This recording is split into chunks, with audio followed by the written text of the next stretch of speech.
Teman cerita, bukan cerita biasa.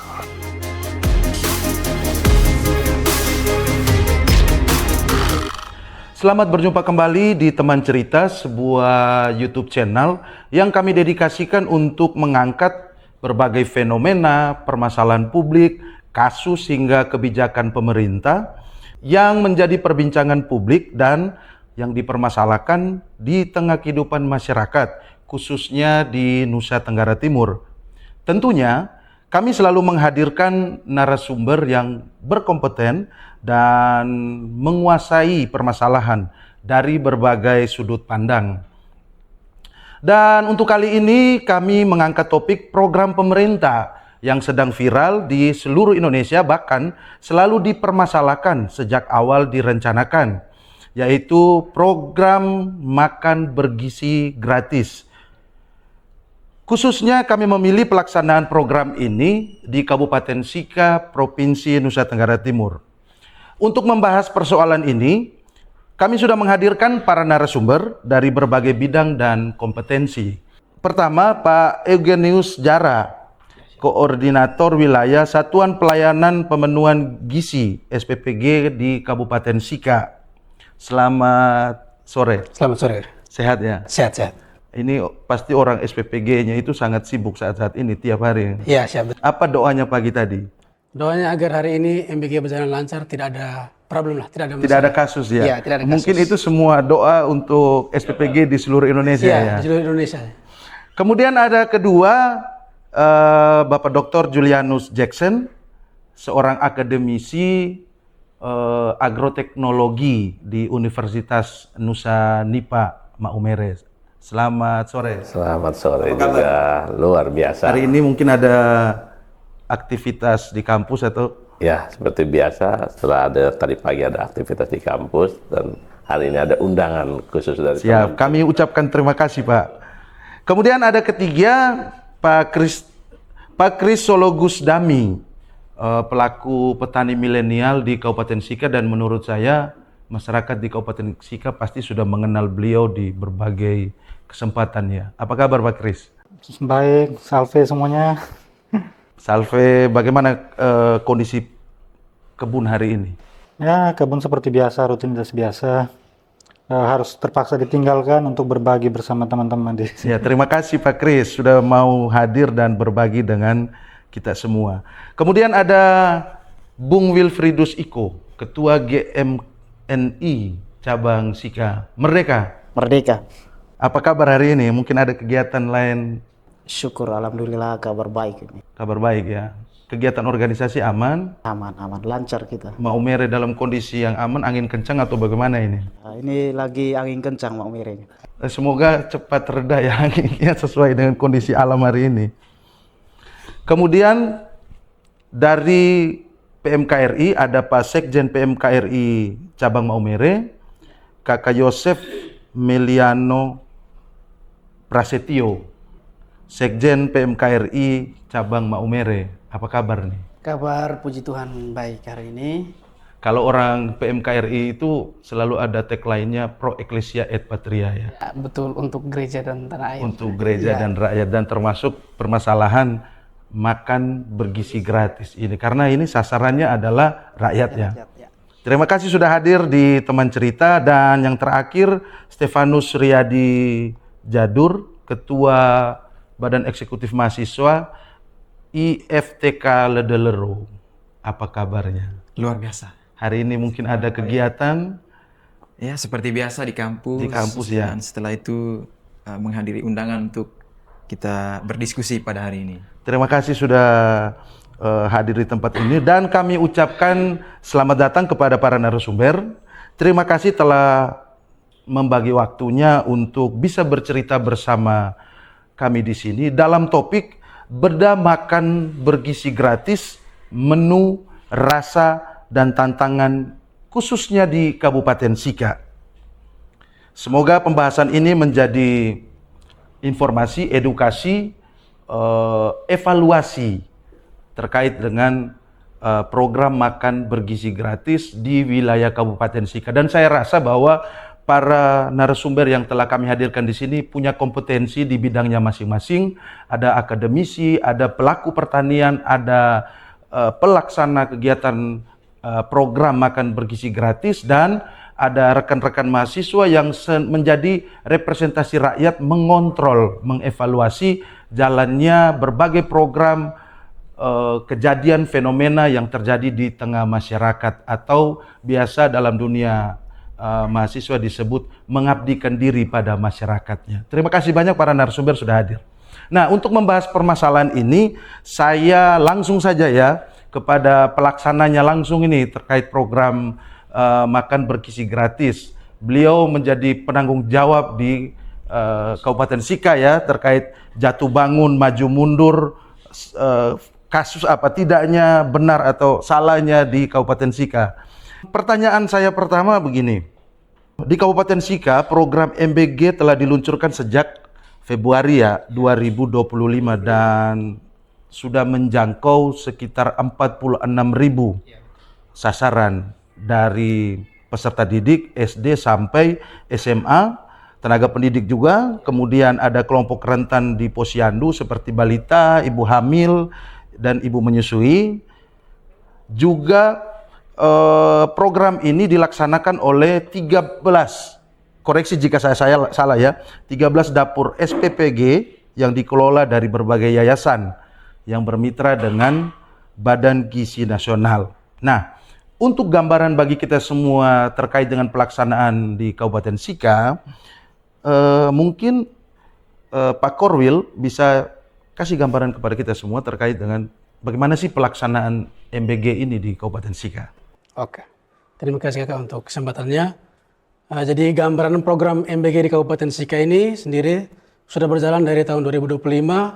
Itu satu SPPG di awalnya 17 Februari 2025 dimulai operasional MBG, dan dia melayani sekitar 2.793 peserta didik. Satu SPPG. Ya, di awal tahun 2025 di tanggal 17 Februari. Lalu SPPG ini terus berkembang dan berlanjut hingga di akhir tahun 2025 itu ada sampai 9 SPPG. 9 SPPG. Ya, 9 SPPG. Lalu di tahun 2026 kita ada penambahan SPPG, dan hingga sampai saat ini sudah total ada 16 SPPG yang beroperasional. Dari 16 SPPG ini ada 46.449 penerima manfaat yang kita layani.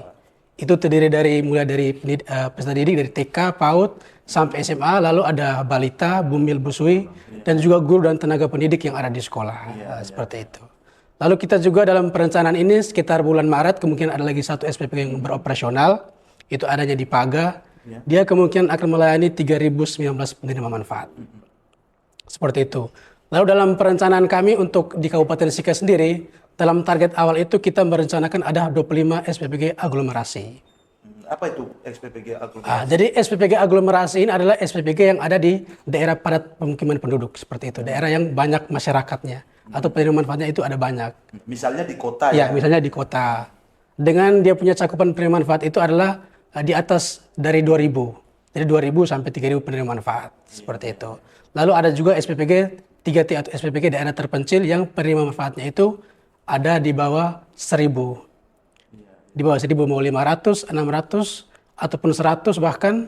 Yang penting bisa menjangkau daerah-daerah terpencil yang kita kesulitan akses untuk dilayani dari SPPG aglomerasi, seperti itu. Jadi target kami untuk SPPG aglomerasi di Kabupaten Sika ada 25, dan kedepannya mungkin akan ada penambahan. Karena berdasarkan Perpres yang baru itu, kita ada pelayanan tambahan kepada guru dan tenaga pendidik. Sehingga setelah kami coba hitung-hitung penerima manfaat di Kabupaten Sika, akan ada penambahan di jumlah penerima manfaatnya. Seperti itu. Dari 25 ini, 16 sudah berjalan, lalu 17, satu lagi berjalan, kemungkinan akan berjalan, dan jadi 17. Sisanya itu ada 8 SPPG lagi. 8 SPPG ini mereka sedang berproses, sedang menjalankan pembangunannya. Bisa saja dalam tahun ini semuanya itu 8 bisa beroperasional tergantung dengan progres pembangunan dari masing-masing SPPG ini. Ada yang sekarang sudah 100%, tinggal menunggu peralatan mungkin. Ada juga yang mungkin baru mau memulai pembangunan. Tergantung dari masing-masing mitra atau yayasan yang bekerja sama dengan BGN itu sendiri. Seperti itu. Nah, tentu dari Februari 2025 sampai Februari 2026 itu sudah menjangkau 46 ribuan ya. Nah, selama rentang waktu setahun ini, apa ada permasalahan yang terkait dengan pelaksanaan MBG di Kabupaten Sika lah? Selama kita pelaksanaan MBG ini dari Februari 2025 sampai di Februari 2026 ini memang banyak tantangan. Tantangan, masalah, hambatan, kendala itu sering kita alami, terutama di awal-awal operasional. Awal Februari 2025 itu kita operasional dengan 2.973. Kita ada hambatan ketika awal operasional itu ada keterlambatan pengantaran. Sehingga keterlambatan pengantaran sampai di peserta didik dan juga sistem tata kelola di dapur itu belum bagus, belum menemukan ritmenya. Karena kita memulai hal yang baru lah istilahnya di masyarakat. Mungkin memang ibu-ibu ini sudah sering masak di tempat pesta atau segala macamnya, tapi ketika satu hari mereka harus masak dengan porsi sekitar 3 ribuan, itu mengalami kendala karena belum terbiasa dengan ritme. Apalagi masaknya juga waktunya terbatas. Ya. Disiapkan di subuh sekitar jam 2 pagi sampai jam 5, jam 6 pagi, lalu diantar ke sekolah-sekolah seperti itu. Permasalahan memang sering terjadi awal-awal itu, seperti tadi pertama keterlambatan, lalu juga ada masalah seperti ada gangguan pencernaan juga yang pernah terjadi di sini. Ada beberapa sekolah yang pernah mengalaminya. Siswa-siswa pernah sampai ke rumah sakit karena ada masalah gangguan pencernaan setelah mengkonsumsi MBG. Walaupun setelah kita bersama dengan Dinas Kesehatan kita mencoba untuk mendalami kejadian tersebut, ditemukan bahwa sumber permasalahan utamanya bukan ada pada makanan itu.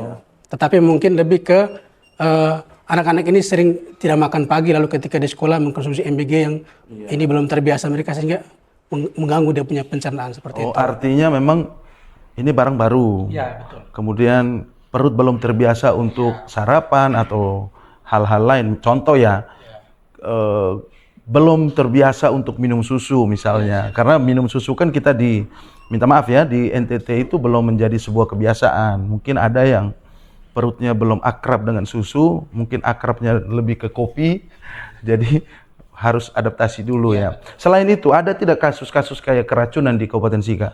Kalau kasus keracunan Kabupaten Sika, puji Tuhan sampai saat ini belum pernah ada kasus keracunan. Mungkin doa Pak Korwil ini kuat ya, sehingga tidak ada kasus-kasus keracunan ini. Padahal di daerah lain itu sudah ribut, apalagi seperti di Kota Kupang ya, itu berkali-kali kasus keracunan juga di daerah-daerah lain. Jadi Kabupaten Sika belum terjadi keracunan ya. Ya, kalau kasus keracunan artinya mereka mengalami keracunan setelah makan MBG itu tidak ada sih sebenarnya. Kalau bukan sekedar sih, artinya mereka mengalami gangguan pencernaan setelah makan itu terjadilah beberapa kali. Nah, terkait pelaksanaan MBG ini, sebenarnya program MBG ini kalau kita secara jeli melihatnya, ini dengan sistem tata kelola yang sangat kompleks. Dan itu di bawah kendali Pak Korwil ya. Ada pemerintahnya di situ, koordinasinya harus pemerintah, swasta, pelaku usaha, pelaku pertanian untuk suplai bahan baku, kemudian sama sekolah dan lain-lain kan. Kompleks. Dan ini terkait nyawa juga karena menyediakan apa yang diisi dalam perut. Untuk anak-anak apalagi. Bagaimana sih Pak Korwil bisa mengkoordinasikan itu sehingga dalam waktu 1 hari itu bisa berjalan dengan lancar itu? Oke. Kalau kita masing-masing kembali kita merujuk pada SPPG, di SPPG itu ada dia punya penanggung jawabnya masing-masing, mulai dari kepalanya, lalu ada ahli gizinya, ada akuntan, ada PIC-nya, ada aslab, lalu ada masing-masing divisi yang punya tugas dan tanggung jawab masing-masing. Nah, seperti mulai dari divisi pemursian, divisi persiapan, setelah persiapan ada pengolahan, dari pengolahan kita masuk ke pemursian, setelah itu ada divisi distribusi, dari distribusi yang terakhir itu adalah pencucian, ada juga tenaga kebersihan dan lain-lain, tenaga keamanan. Lalu bagaimana caranya supaya tata kelola ini di dapur berjalan dengan aman? Kita sering melakukan koordinasi bersama, biasanya di awal-awal operasional itu kita adakan rapat bersama dengan seluruh pekerja, seperti itu. Lakukan rapat, kita jelaskan tata kelola, bagaimana SOP di dalam dapur, terus struktur tatanan di dalam dapur masing-masing punya peranan penting. Artinya semua elemen, semua divisi itu saling terpaut lah di antara mereka, saling kait mengait. Tidak ada yang benar-benar merasa bahwa hanya kami divisi ini yang lebih penting. Itu kita jelaskan di dalam biasanya kita pertemuan awal sebelum operasional itu kita lakukan pertemuan awal dengan para pekerja, yang disebut relawan di masing-masing SPPG itu. Lalu kita juga koordinasi lintas sektor. Koordinasi lintas sektor ini dalam membantu untuk pelaksanaan program MBG ini berjalan dengan baik, seperti misalnya kita koordinasi dengan Dinas Kesehatan. Jadi Dinas Kesehatan ini berperan penting dalam membantu kita agar program ini boleh berjalan dengan baik. Langkah-langkah yang kita ambil itu adalah seperti yang pertama kita melakukan pemeriksaan kesehatan kepada para pekerja, diperiksa kesehatan, tes, mungkin ada yang TBC atau apa sehingga kan itu dilarang untuk bekerja di dapur seperti itu. Dari situ terus kita buat pemeriksaan pelatihan penjama makanan. Para relawan itu kan belum terbiasa untuk ini sesuai kerja di dapur yang sesuai dengan SOP, harus pakai hairnet lah, pakai masker dan segala macam. Itu kita punya orang kan tidak terbiasa. Mungkin dirasa ketika masuk dapur harus pakai masker dan segala macam itu kan bikin sumpek lah gitu. Tapi kita dituntut untuk harus seperti itu sesuai dengan SOP yang ada di dapur. Itu kita lakukan pelatihan dengan Dinas Kesehatan. Ya, ada yang biasanya masak nasi tanpa pakai baju, jadi harus terbiasa dengan itu ya. Seperti itu. Itu SOP yang kita ajarkan ketika kita melakukan pelatihan penjama makanan. Lalu kita ada melakukan pemeriksaan lingkungan dapur, pemeriksaan dia punya IPAL atau tempat penampungan limbah seperti itu, terus pemeriksaan sampel air, sampai terakhir itu kita pemeriksaan sampel makanan. Itu kita lakukan agar tidak terjadi masalah-masalah. Lalu kita juga kerjasama dengan Dinas Pendidikan untuk penerima manfaat, lalu juga kerjasama dengan Kodim dan juga Polres dalam hal membantu kita agar kita distribusi itu berjalan baik juga dan lancar juga. Artinya bahwa betul-betul safety ya, Iya, siap. menjamin bahwa mulai dari proses masaknya sampai distribusinya itu aman, tidak terjadi kasus. Tentu ini terkait dengan makanan, artinya membutuhkan bahan baku dan lain-lain. Selama ini diambil dari mana sih? Bahan baku itu sebagian besar diambil dari masyarakat yang ada di sekitar kita, di Kabupaten Sika. Dengan standar yang tentu. Ya, kita di dapur itu punya standar bahwa dari kualitas dan kuantitas. Kuantitas harus banyak ya, karena kita jumlah porsi kita banyak, otomatis kita butuh yang bahan bakunya banyak. Lalu kualitasnya yang bagus, karena di dapur itu kan kita punya ahli gizi. Dia pengawas gizi, jadi dia yang nanti akan menyortir itu bahan baku, dia akan cek kualitas, oh ini bagus atau tidak untuk dipakai, seperti itu. Sebagian besar kita ambil dari masyarakat sekitar. Mungkin ada beberapa bahan baku yang karena kita punya pasukan bahan baku di Kabupaten Sika ini kurang, kita akan ambil dari luar. Seperti itu. Tapi sebagian besar kita ambil dari masyarakat seperti kayak sayur, buah, itu kebanyakan masih dari masyarakat walaupun akhir-akhir ini agak kurang dia punya pasokannya. Sehingga kita harus mengambil dari wilayah luar. Wilayah luar ya. Ini kan soal kualitas, kuantitas dengan kontinuitas dan ya. keberlanjutannya. Kita butuh setiap hari ini. Karena makanan bergizi ini bukan setahun sekali, tapi tiap hari ini. Waktu libur pun dibuat makan bergizi juga ya di sini. Waktu libur, kalau anak sekolahnya libur, kita kasih ke Posyandu. 3B-nya. Posyandunya tetap dikasih makan. Kirain yang selama ini kan ada viral bahwa kalau anak libur diantar ke sekolah. Memang di sini juga dibuat gitu. Sebenarnya adalah mekanisme di sini kita kerjasama dengan pihak sekolah. Artinya kita ini kan sekolah kan kita yang kasih pelayanan nih. Nanti kepala SPPG atau kepala dapur itu dia akan komunikasi dengan pihak sekolah. Begini, misalnya sekolah ini libur, kita kerjasama. Apakah sekolah mau menerima MBG? Kalau sekolah mau, misalnya sekolah bilang, oke, kami terima MBG, nanti diantar di hari ini. Dapur siap melayani seperti itu. Iya. Kalau seandainya sekolahnya tidak terima, berarti tidak dibuat. Berarti tidak dilayani, yang dilayani hanya yang 3B. B3 yang di Posyandu. Ibu hamil, ibu menyusui, dan balita. Nah, selama ini tadi kan masih terkait anak sekolah ini. Ada tidak kasus terkait dengan ibu hamil mungkin keracunan, ibu menyusui keracunan atau tidak ada di Kabupaten Sika? Begituan sampai hari ini tidak ada. Ya, ini sudah dua hal bahwa doanya Korwil SPPG-nya Sika ini kuat. Jadi Dewi Fortuna memihak betul ini. Daripada daerah lain itu kan sudah banyak kasus. Terima kasih Pak Korwil. Sekarang saya beralih ke Pak Dr. Julianus. Ini lebih ke soal teori akademis agroteknologi ya. Nah, selain misi utama program MBG itu pengentasan stunting dan peningkatan kualitas sumber daya manusia, program ini juga menjadi pendorong utama perekonomian pedesaan dengan menyerap hasil langsung dari pertanian, peternakan, dan perikanan lokalnya.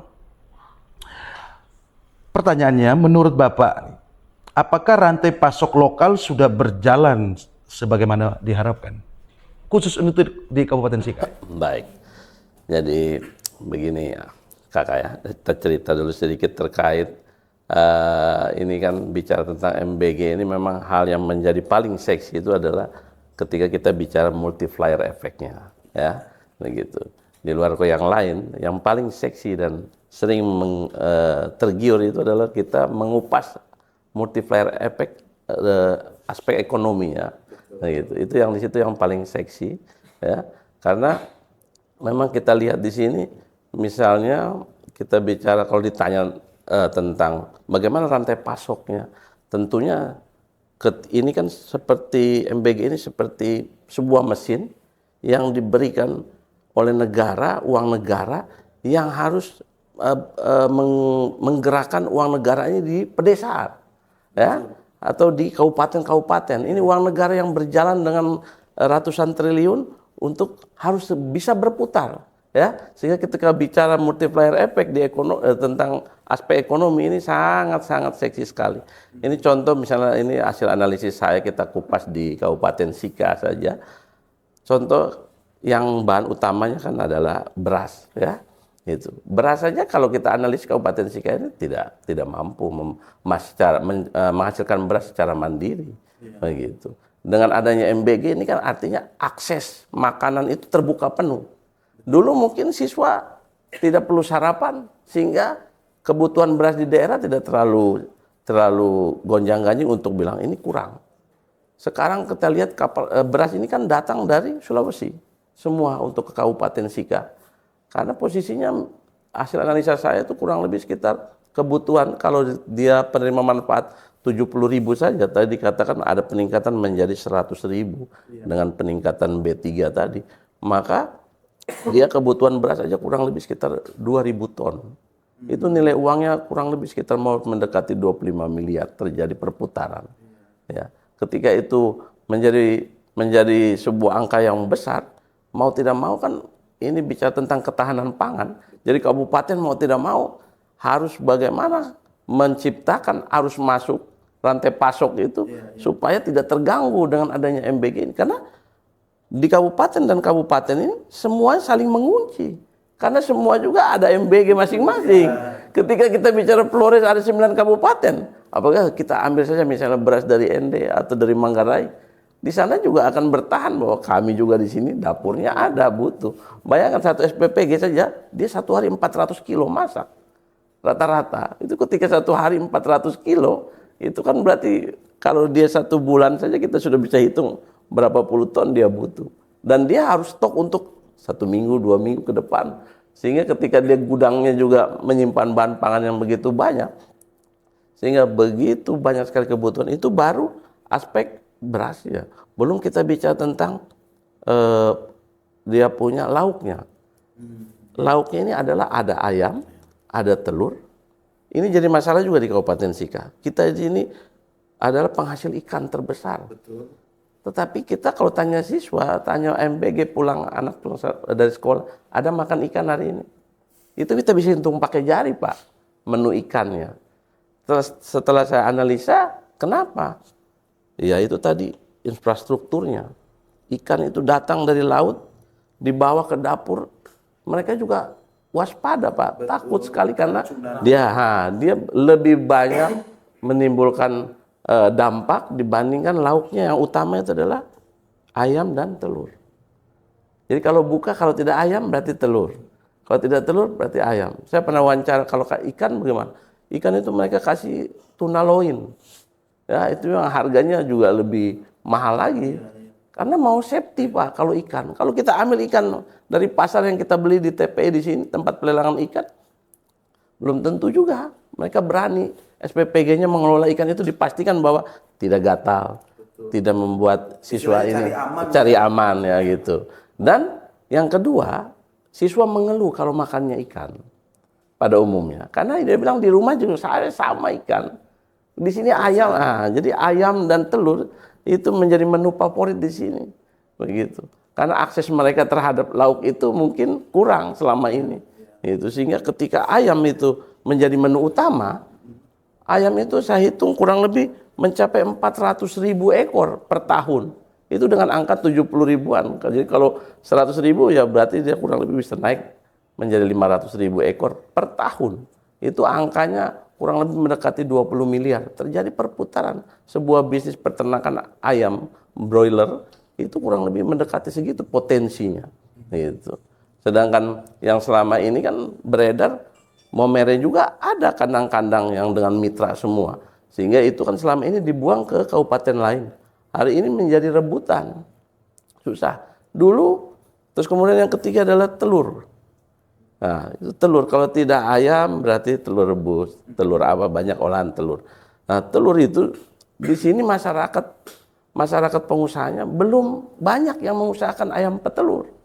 Sehingga ya, padahal kan ayam pedaging. Jadi ketika kebutuhan dengan adanya dapur, kebutuhan telur aja Pak, saya hitung analisa itu menjadi 5,6 juta butir per tahun. Per tahun, angkanya itu fantastis, kurang lebih sekitar 5,6 juta butir. Ya, itu begitu banyak kebutuhannya itu. Sekarang kita bisa survei sendiri, berapa sih kandang ayam petelur di Kabupaten Sika? Nah, akhirnya telur dari mana? Dari Surabaya. Gitu. Sehingga kalau sayur, saya 100% kabupaten bisa. Gitu. Tapi di luar itu buah saja, saya masih sampai hari ini belum bisa menjawab. Kabupaten Sika belum bisa jawab. Buah. Ya, buah palingan buah-buah yang biasa di tengah masyarakat ya. Pisang, alpukat, semangka, yang biasalah. Tapi tidak sesederhana itu, Pak. Ketika buah, kalau kita kasih pisang, berapa puluh tandan sisir yang dihabiskan. Sehingga yang dapur yang paling sederhana adalah buah semangka menjadi favorit. Karena satu buah bisa dipotong menjadi beberapa bagian yang banyak. Sehingga semangka menjadi favorit. Sedangkan masyarakat tanam dulu semangka dibudidayakan biasa-biasa saja. Sekarang ini semangka menjadi banyak. Kemudian pepaya. Hari ini masyarakat petani khususnya banyak mulai sekarang tanam pepaya California untuk persiapan dapur MPG. Karena buah yang favoritnya ada sekarang pepaya sama semangka. Untuk pisang, tidak berarti pisang berangkat kita satu sisir saja harga 20.000, dia harus beli berapa puluh sisir. Untuk kalau 3.000 orang maka dia harus ya 3.000 buah pisang itu. Nah, itu menjadi lagi lonjakan ekonominya, harga porsinya nggak cocok mungkin. Nah, sehingga akhirnya semangka menjadi favorit. Alpukat, walaupun kita di sini punya varietas yang bagus, dan puan, alpukat, mentega, nggak berani kita, mereka mau kasihkan menu-menu spesial itu. Ya, sehingga favoritnya adalah pepaya dan semangka. Dan itu buah hampir ya sekarang lagi berupaya untuk dipenuhi. Sehingga yang menjadi masalah adalah beras dan lauknya. Itu yang menjadi masalah. Dan ikan belum tersentuh karena posisi mereka juga harus punya fasilitas. Ya, ada cold storage untuk menaruh itu stok yang ikannya itu. Nah, itu yang jadi masalah. Sehingga ketika kita tanya bagaimana sih tentang rantai pasok ini, supply chain ya, di sini kategorinya yang baru bertumbuh, ya, masih sedang bertumbuh, bergejolak untuk semua di sini orang akan melibatkan diri. Bagaimana saya bisa terlibat? Karena memang ada nilai ekonomi yang fantastis di dalamnya.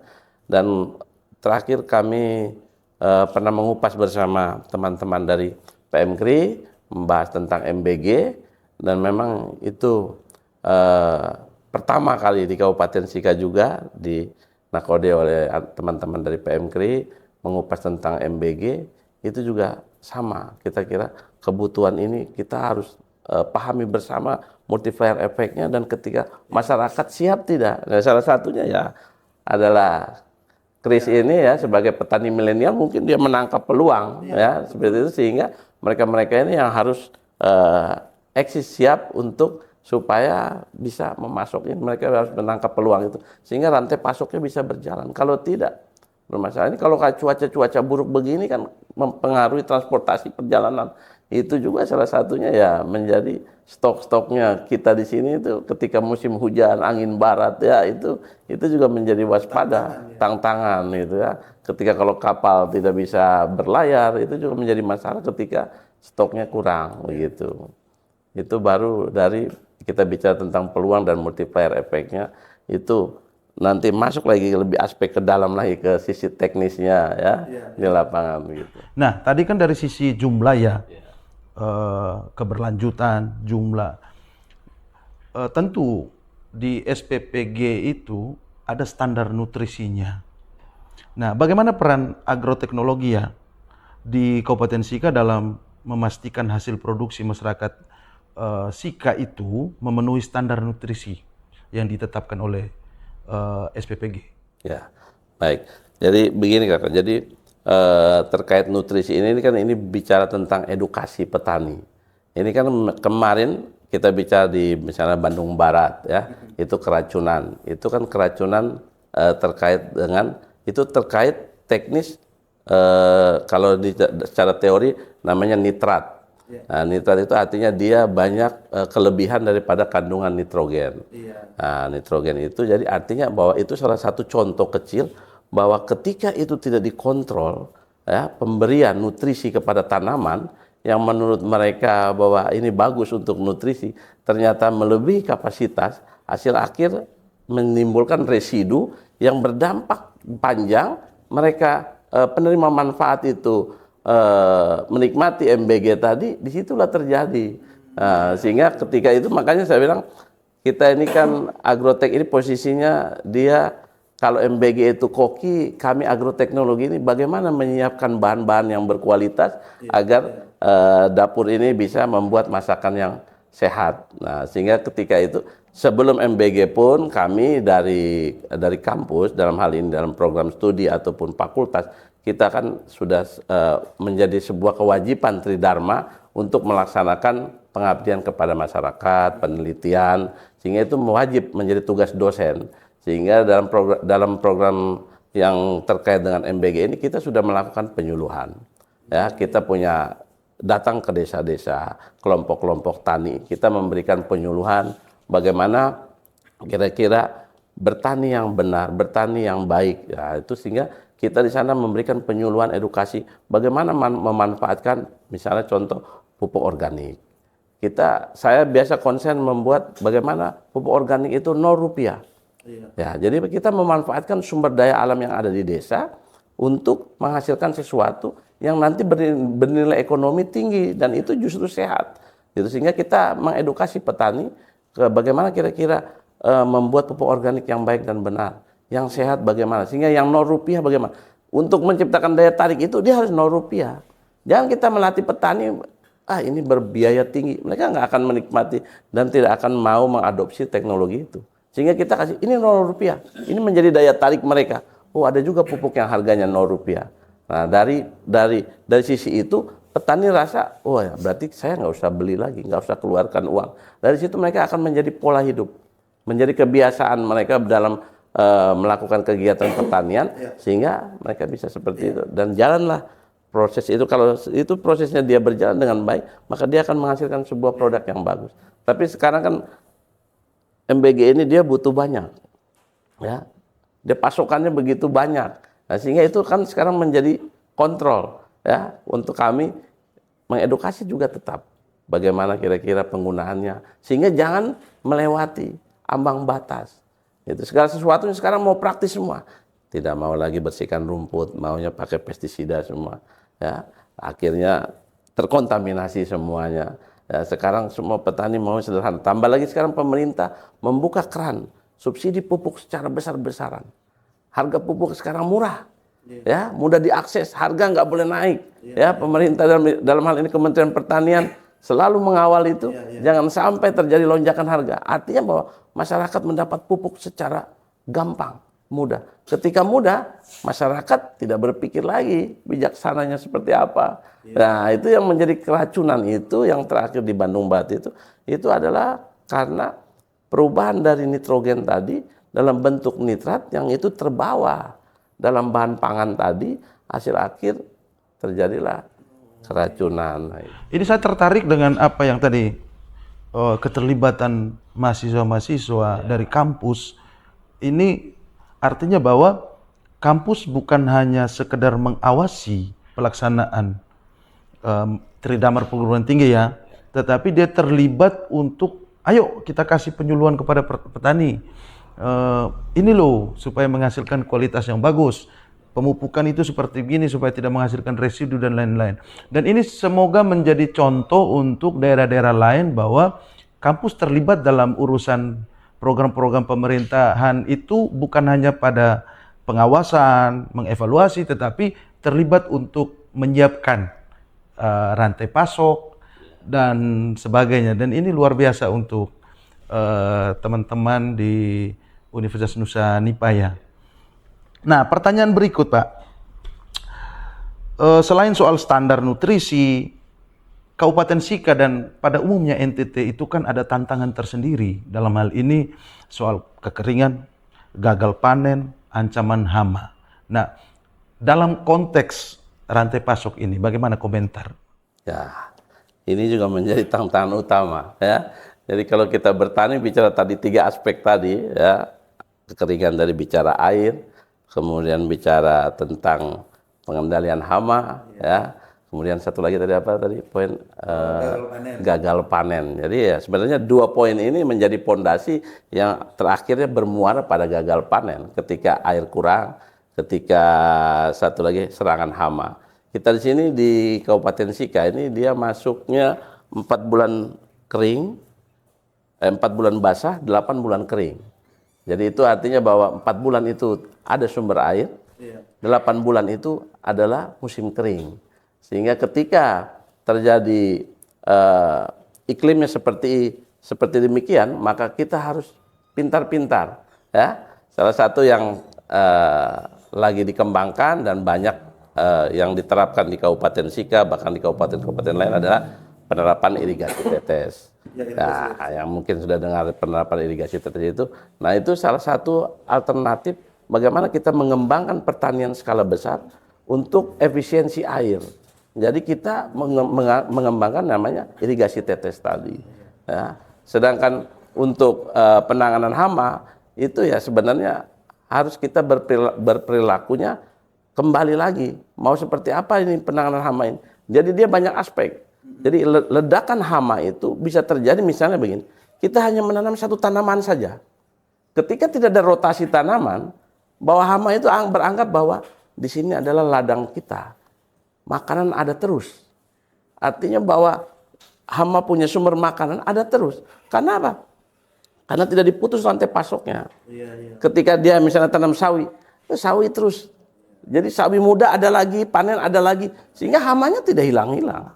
Tapi kalau dia terjadi namanya pergiliran tanaman, ya itu kan dia bilang, oh ternyata sudah tidak ada sawinya.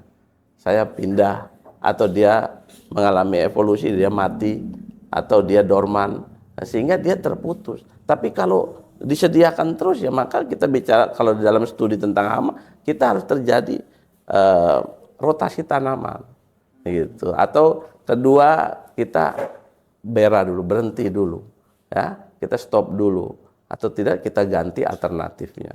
Atau ketiga di dalam pengendalian hama penyakit itu kita mengenal ada secara fisik, ada secara kimiawi, ada secara biologi, ada secara mekanik. Nah, tapi kan secara kimia itu harus ditetapkan secara yang paling urutan yang paling terakhir. Kita tinggal melihat tuh situasinya bagaimana.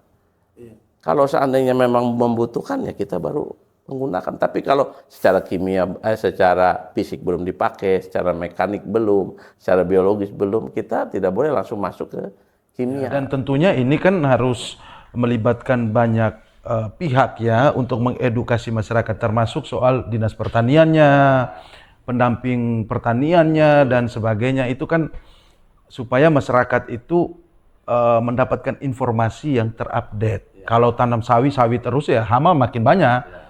Dia sehat itu hamanya. Itu tadi. Sehingga kita harus kerjasama sehingga nanti ini kan ada upaya waktu kemarin dengan seminar dengan PMKRI itu kan diikuti oleh kepala bagian dari provinsi. Jadi berikutnya kan ada upaya bahwa semua stok untuk kebutuhan MBG itu tidak boleh diambil langsung dari pasar. Dia harus diambil melalui kelompok-kelompok atau tidak lembaga-lembaga. Dalam hal ini kalau desa harus ke BUMDes. Jadi dia nggak boleh langsung ambilnya ke pasar. Jadi BUMDes ini jadi dia terkoneksi antara masyarakat pedesaan, usaha desa tadi dengan MBG. dengan dapur SPPG. Dan itu sudah terlaksana sekarang. Itu lagi diupayakan ke arah sana. Nah, sehingga hari ini mungkin ya setahu saya Ya, untuk seharusnya mengingatkan belum, lagi, ya, untuk mengingatkan lagi, ya, ini kebetulan belum. ada langsung Tapi ada upaya, Kapolwilnya. sudah disampaikan statementnya bahwa nanti negara hadir untuk memperjelas aturannya bahwa untuk SPPG itu tidak boleh mengambil langsung ke pasar lokal, tetapi harus mengambil kepada kelompok-kelompok tani, BUMDes, UMKM, dan koperasi, sehingga nanti dia itu menjadi sebuah konektivitas antara uang negara masuk, SPPG ada, ambil lagi ke desa, sehingga dia menjadi sebuah siklus yang nanti betul-betul terjadi perputaran ekonomi. Begitu, sehingga sekarang giatlah kelompok-kelompok tani itu akan membangkitkan lagi kelompok-kelompok tani yang sudah mati. Selama ini kan dia hanya hadir kelompok itu karena apa? Karena bantuan itu hadir di kelompok. Jadi jangan sampai kelompok itu dibentuk hanya untuk menerima bantuan. Nah, sekarang waktunya bangkit kelompok-kelompok ini untuk sekarang melakukan kegiatan pertanian untuk diekspor ke dapur-dapur SPPG, sehingga dia menjadi sebuah konektivitas yang berhasil meningkatkan perputaran ekonomi. Nah, itu nanti ke depannya ketika ini program ini bagus, memang kita harus sabar karena memang tahapnya itu kan, pertama pemerintah tahapnya penerima manfaat sudah ada. Ditargetkan di Indonesia 82 juta. Itu sudah ditetapkan bahwa ada. Kemudian kedua adalah targetnya pembangunan seluruh SPPG di Indonesia. Nah, tahap yang ketiga itu adalah konektivitas antara bagaimana pihak desa tadi, dalam hal ini kelompok-kelompok tani, untuk bisa memasok bahan ke sana. Sehingga itu tahap yang terakhir. Sehingga kita para petani harus sabar, dan sekarang adalah waktunya mempersiapkan diri. Bagaimana membangun lembaga-lembaga tadi supaya kredibel, sehingga dia mempunyai hak untuk memasok gitu. Hari ini mungkin pasar masih bergembira, karena mereka bisa langsung ke pasar, bisa langsung ke petani, ya. Gitu. Nanti untuk berikutnya mungkin sudah tidak bisa lagi.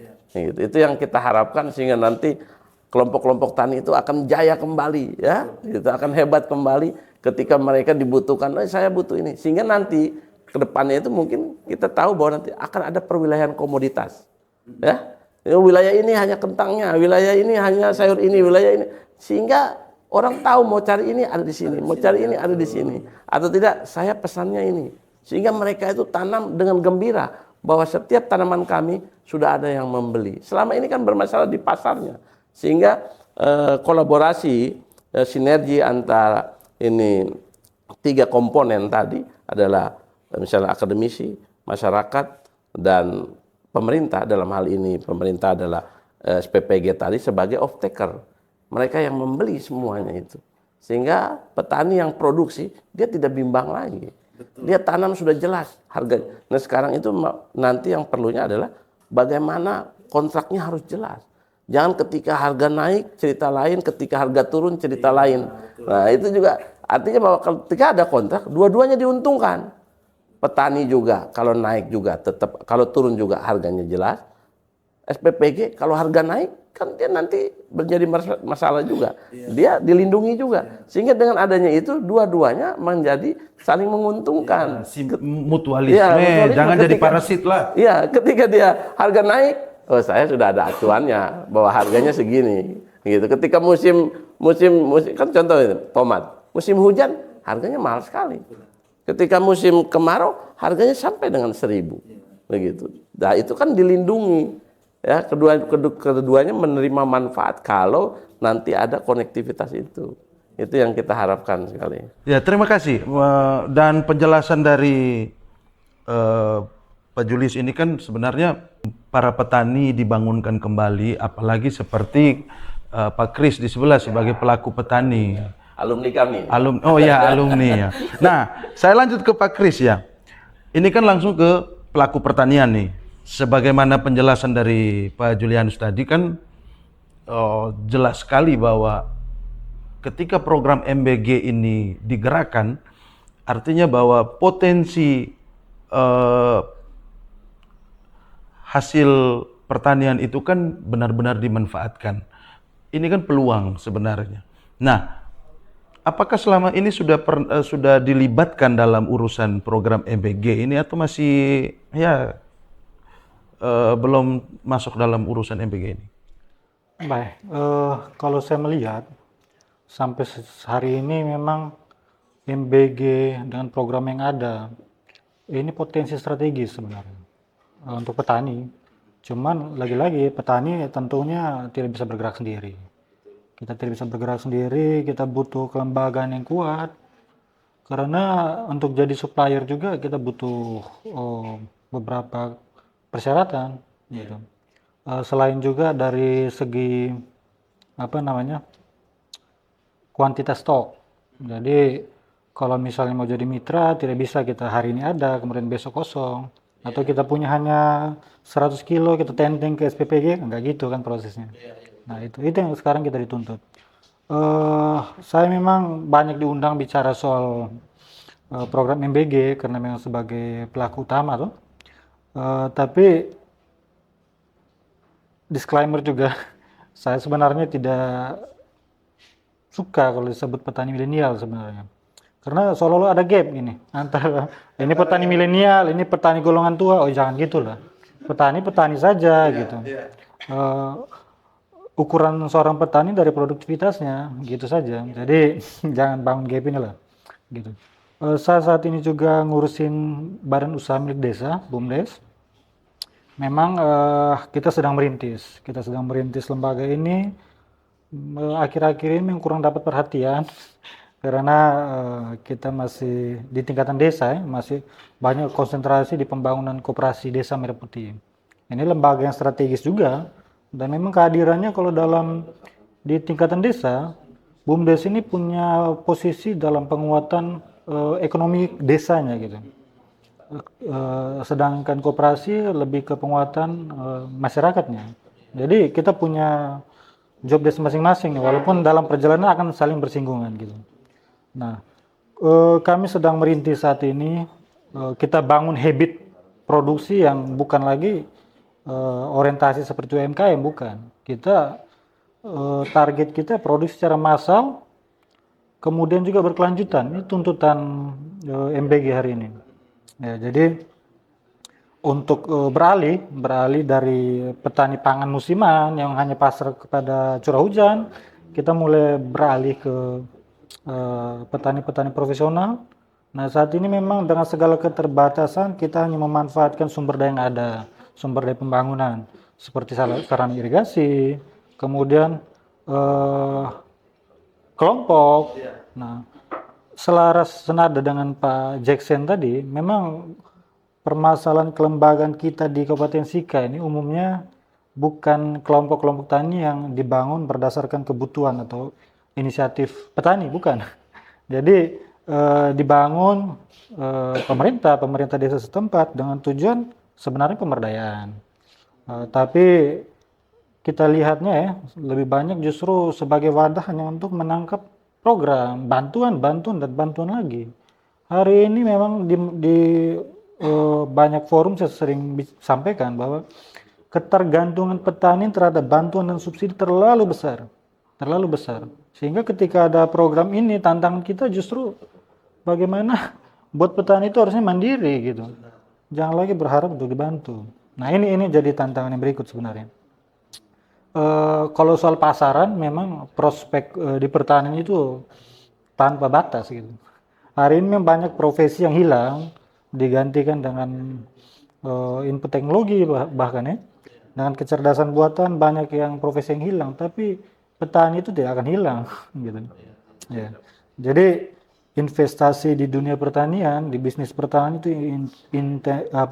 investasi menjanjikan saat ini.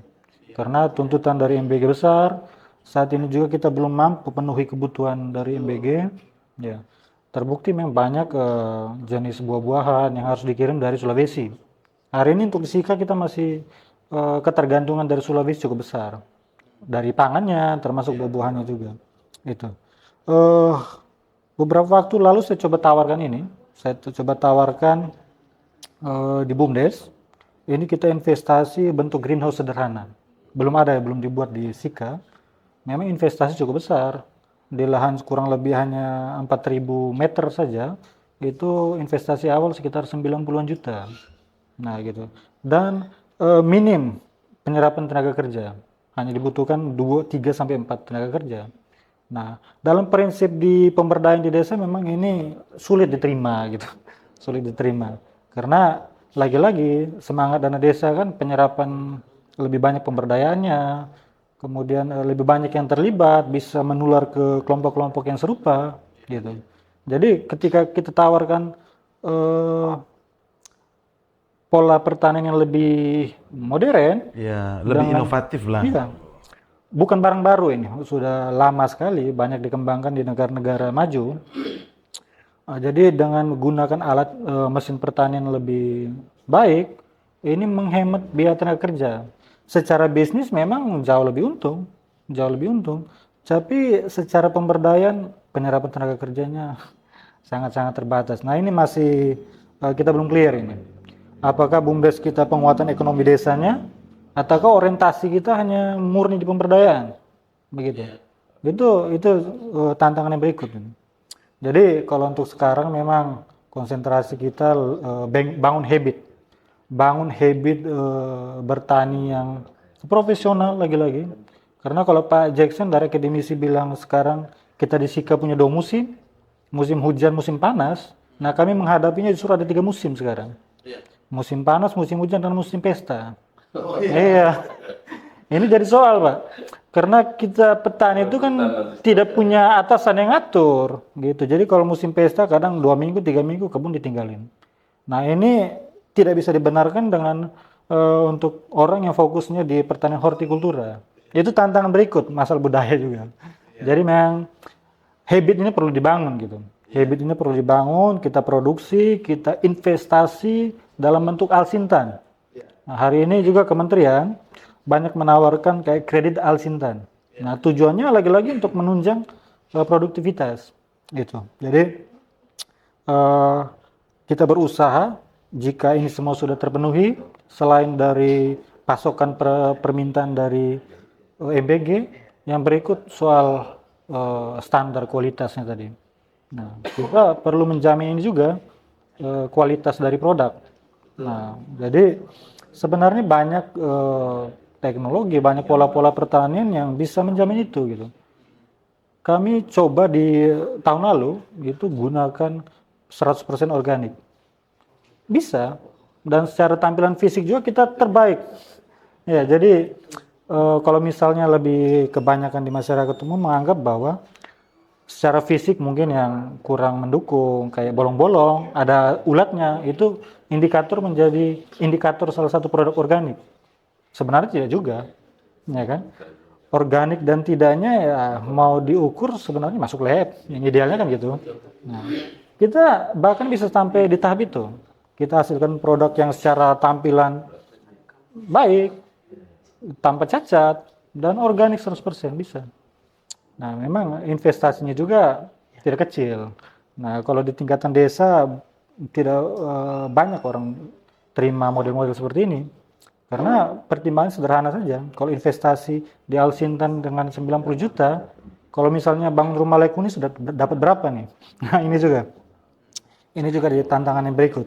Jadi peran-peran perguruan tinggi kita juga sangat berharap sekali bisa mentransfer soal diseminasi hasil karya perguruan tinggi di tingkatan petani akar rumput. Saya pikir itu. Ya. Nah, di MBG ini sendiri kan punya standarisasinya ya. Nutrisinya seperti apa, kualitas bahan bakunya seperti apa. Nah, kemudian ada persyaratan-persyaratan administrasi. Saya mau minta komentar dulu dari Pak Kris. Memang itu, apakah itu menjadi sebuah hambatan atau memang ya itu yang memang harus diperbaiki oleh para petani sehingga memenuhi syarat misalnya nutrisi sesuai standar, administrasinya lengkap, dan itu harus menjadi sebuah kebiasaan ke depan. Kalau saya pikir hambatan tidak, justru ini memacu supaya petani lebih profesional gitu, lebih profesional. Kalau soal syarat kelengkapan untuk menjadi supplier itu biasa sekali gitu. Dalam setiap lembaga, khususnya BUMDes di setiap desa itu punya persyaratannya itu lengkap semua, termasuk juga dengan apa namanya kode berusahanya, apa namanya kode-kode KBLI-nya, masuk semua itu sebenarnya ada. Jadi secara syarat administratif tidak ada masalah sebenarnya. Yang jadi masalah sekarang ini lagi-lagi pasokan. Nah, ketika pasar segini besar, permintaan segini besar, maka kalau misalnya tak dapat dikontrol, orang akan berusaha untuk produksi semaksimal mungkin dengan gunakan input yang tidak bisa dipastikan soal kesehatannya. Disampaikan Pak Jack tadi. Menggunakan pestisida yang berlebihan. Pestisida yang berlebihan. Pupuk berlebihan. Iya. Makanya kita butuh lembaga nih, kita butuh satu lembaga, wadah yang benar-benar selain bisa memenuhi kebutuhan kuantitas pasokan, juga bisa menjamin kualitas hasil. Betul. Nah itu Jangan sampai orang kejar untung, permintaan banyak, kemudian menggunakan cara-cara yang tidak benar. begitu. Dan kalau kami juga saat ini tidak berani, di banyak yang tawaran menjadi pemasok banyak sekali. Dan kami tidak mau ambil karena kita punya orientasi sendiri gitu. Jadi kami ini memasarkan produk yang benar-benar kami tahu prosesnya. Sehingga jikalau ada masalah lain-lain seperti digambarkan sebelumnya, itu kita bisa jamin begitu. Sebagai lembaga juga kami bisa berani menjamin kualitas dari produk yang kita hasilkan. Karena kita tahu prosesnya gitu. Ya, artinya bahwa keracunan ini bukan hanya karena dapurnya yang salah, bisa jadi petani yang salah juga karena memang penggunaan pestisida dan lain residu tadi istilahnya. Nah, saya beralih ke Sekjen PMKRI ya. Sebagai aktivis yang mengawal isu-isu sosial di Kabupaten Sika, bagaimana sih pandangan dari teman-teman PMKRI ya, tentunya terlibat bersama umat tadi terkait dengan pelaksanaan MBG di Kabupaten Sika, sekaligus ini kan kita sekaligus mengevaluasi ya, bagaimana sih pandangan teman-teman PMKRI tentang pelaksanaan MBG di Kabupaten Sika ini? Oke, baik, terima kasih terkait dengan pandangan PMKRI dengan situasi hari ini, dalam hal ini MBG yang sudah masuk pada tingkatan daerah Kabupaten Sika dan berjalan masif sampai dengan hari ini. Pada prinsipnya kita melihat capaian besar dari program ini, mengentaskan angka stunting, lalu meningkatkan sumber daya manusia. Nah, kira-kira dalam capaian ini atau dalam cita-cita yang mulia ini bisa tidak, semisal dalam lingkup Kabupaten Sika misalnya, barang ini beroperasi masif, dia berjalan lancar. Sejauh ini apakah siswa ataupun ibu hamil ataupun siapa saja penerima manfaat dalam hal ini mempunyai peningkatan yang berbeda? Jika mempunyai peningkat, siapa yang berperan dalam melihat situasi ini? Lalu yang kedua, bicara soal kebijakan. Dalam pandangan luas dulu ya. Saya mau bicara bahwa jangan sampai program ini dibawa ke kepemimpinan Prabowo dan juga Gibran hanya atas dasar gengsi-gengsian bahwa saya kampanye demikian harus berjalan. Tetapi memenuhi janji. Tetapi semakin ke dalam sampai dengan turunan-turunan di tingkatan daerah, apakah dia berjalan maksimal atau tidak? Harus butuh analisis yang luas semacam hal ini. Jangan sampai ada kasus-kasus lain atau ada biasan lain sehingga MBG ini tidak berjalan secara maksimal. Ada pencaplokan anggaran, semisal dari pendidikan dan juga kesehatan masuk pada porsi MBG. Itu yang secara internal organisatoris PMKRI terima hal demikian. Kita mau adalah barang ini berjalan secara komprehensif. Pendidikan, MBG dan juga kesehatan semuanya berjalan secara maksimal dan juga merata. Melihat dalam konteks Kabupaten Sika, dalam sisi bisnis, secara internal organisasi kita sepakat. Ada banyak peluang sampai pada masyarakat kelas bawah atau grassroots. Ada keterkaitan selaras dengan apa yang disampaikan oleh Pak dosen tadi dari akademisi. bahwa sampai pada tingkatan paling bawah masyarakat dalam ini BUMDes pun ada keterkaitan untuk mendongkrak berjalannya MBG ini, tapi ada feedback juga untuk mereka. Saya mendapatkan apa ketika saya mengikuti program yang berjalan ini. Tetapi dalam pandangan kita, perspektif PMKRI hari ini melihat bahwa hal demikian tidak berjalan secara maksimal. Dengan analisis kritis kita, dalam pandangan kita, kita melihat bahwa hal demikian harus membutuhkan suatu wadah untuk kemudian para petani ataupun petani-petani lokal ataupun yang mau terjun ke dunia pertanian untuk menangkap isu MBG ini. Mereka sampai hari ini sangat kesulitan sampai pada bagaimana saya mempunyai jembatan untuk masuk ke MBG ini. Bagaimana cara menyuplainya sampai ke dapur-dapur. Nah, sampai pada pantauan kita hari ini, Sika membutuhkan wadah itu, dan sampai dengan hari ini ya dengan situasi yang ada masih ada beberapa kendala administrasi dan lain-lain, dan itu masih sangat kesulitan. Dan juga apa yang disampaikan oleh koordinator wilayah Kabupaten Sika KKEG ya, bahwa kurang lebih ada 16 dapur yang sudah berjalan, dan atas penyampaian ada banyak juga kesuksesan terkait dengan program ini, sangat minim terkait dengan kendala. Tapi dalam pantauan kita ya ada beberapa kendala-kendala, semisal ketika kita melihat di media sosial ada guru-guru terkait, saya tidak bisa sebutkan sekolahnya, mereka langsung bahwa oh sekolah kami dan siswa kami mendapatkan hal demikian, langsung di-tag keracunan begitu. Nah, ketika hal ini terjadi, ada kepentingan tersendiri antara pihak dapur dan juga pihak sekolah. Pihak sekolah mengklaim bahwa oh siswa kami keracunan, tapi pihak dapur menilai bahwa oh tidak, ini karena belum terbiasa mengkonsumsi makan. Nah, ini yang perlu dimaksimalkan secara PMKRI-nya. Bagaimana caranya kita mengatasi ini sehingga ketika kita memberikan makanan dan penerima manfaat ini semuanya balance seperti itu, berjalan secara maksimal. Lalu dalam pandangan terkait dengan hal ini di konteks Kabupaten Sika, kita sepakat sekali ada banyak peluang terkait dengan program besar ini, makan bergizi gratis dari pusat sampai pada turunan ke daerah dalam konteks Kabupaten Sika. Kita sepakat sekali, namun ada tantangan. Salah satunya adalah bagaimana keterkaitan antara masyarakat kelas bawah yang bergelut langsung di bidang pertanian untuk bisa mensuplai barang-barangnya. 2-3 bulan lalu kita mendapatkan postingan dan keluhan dari petani buah, dalam hal ini semangka kalau tidak salah ya, itu di Kabupaten Sika. Ada banyak sekali buahnya yang terbuang begitu saja. Ada banyak sekali keluhan dari dia. Alasannya satu, saya tidak bisa mencapai akses untuk menyuplai. Saya rasa bahwa ini menjadi catatan untuk Pemda Kabupaten Sika untuk melihat ini menjadi persoalan yang sangat serius ya.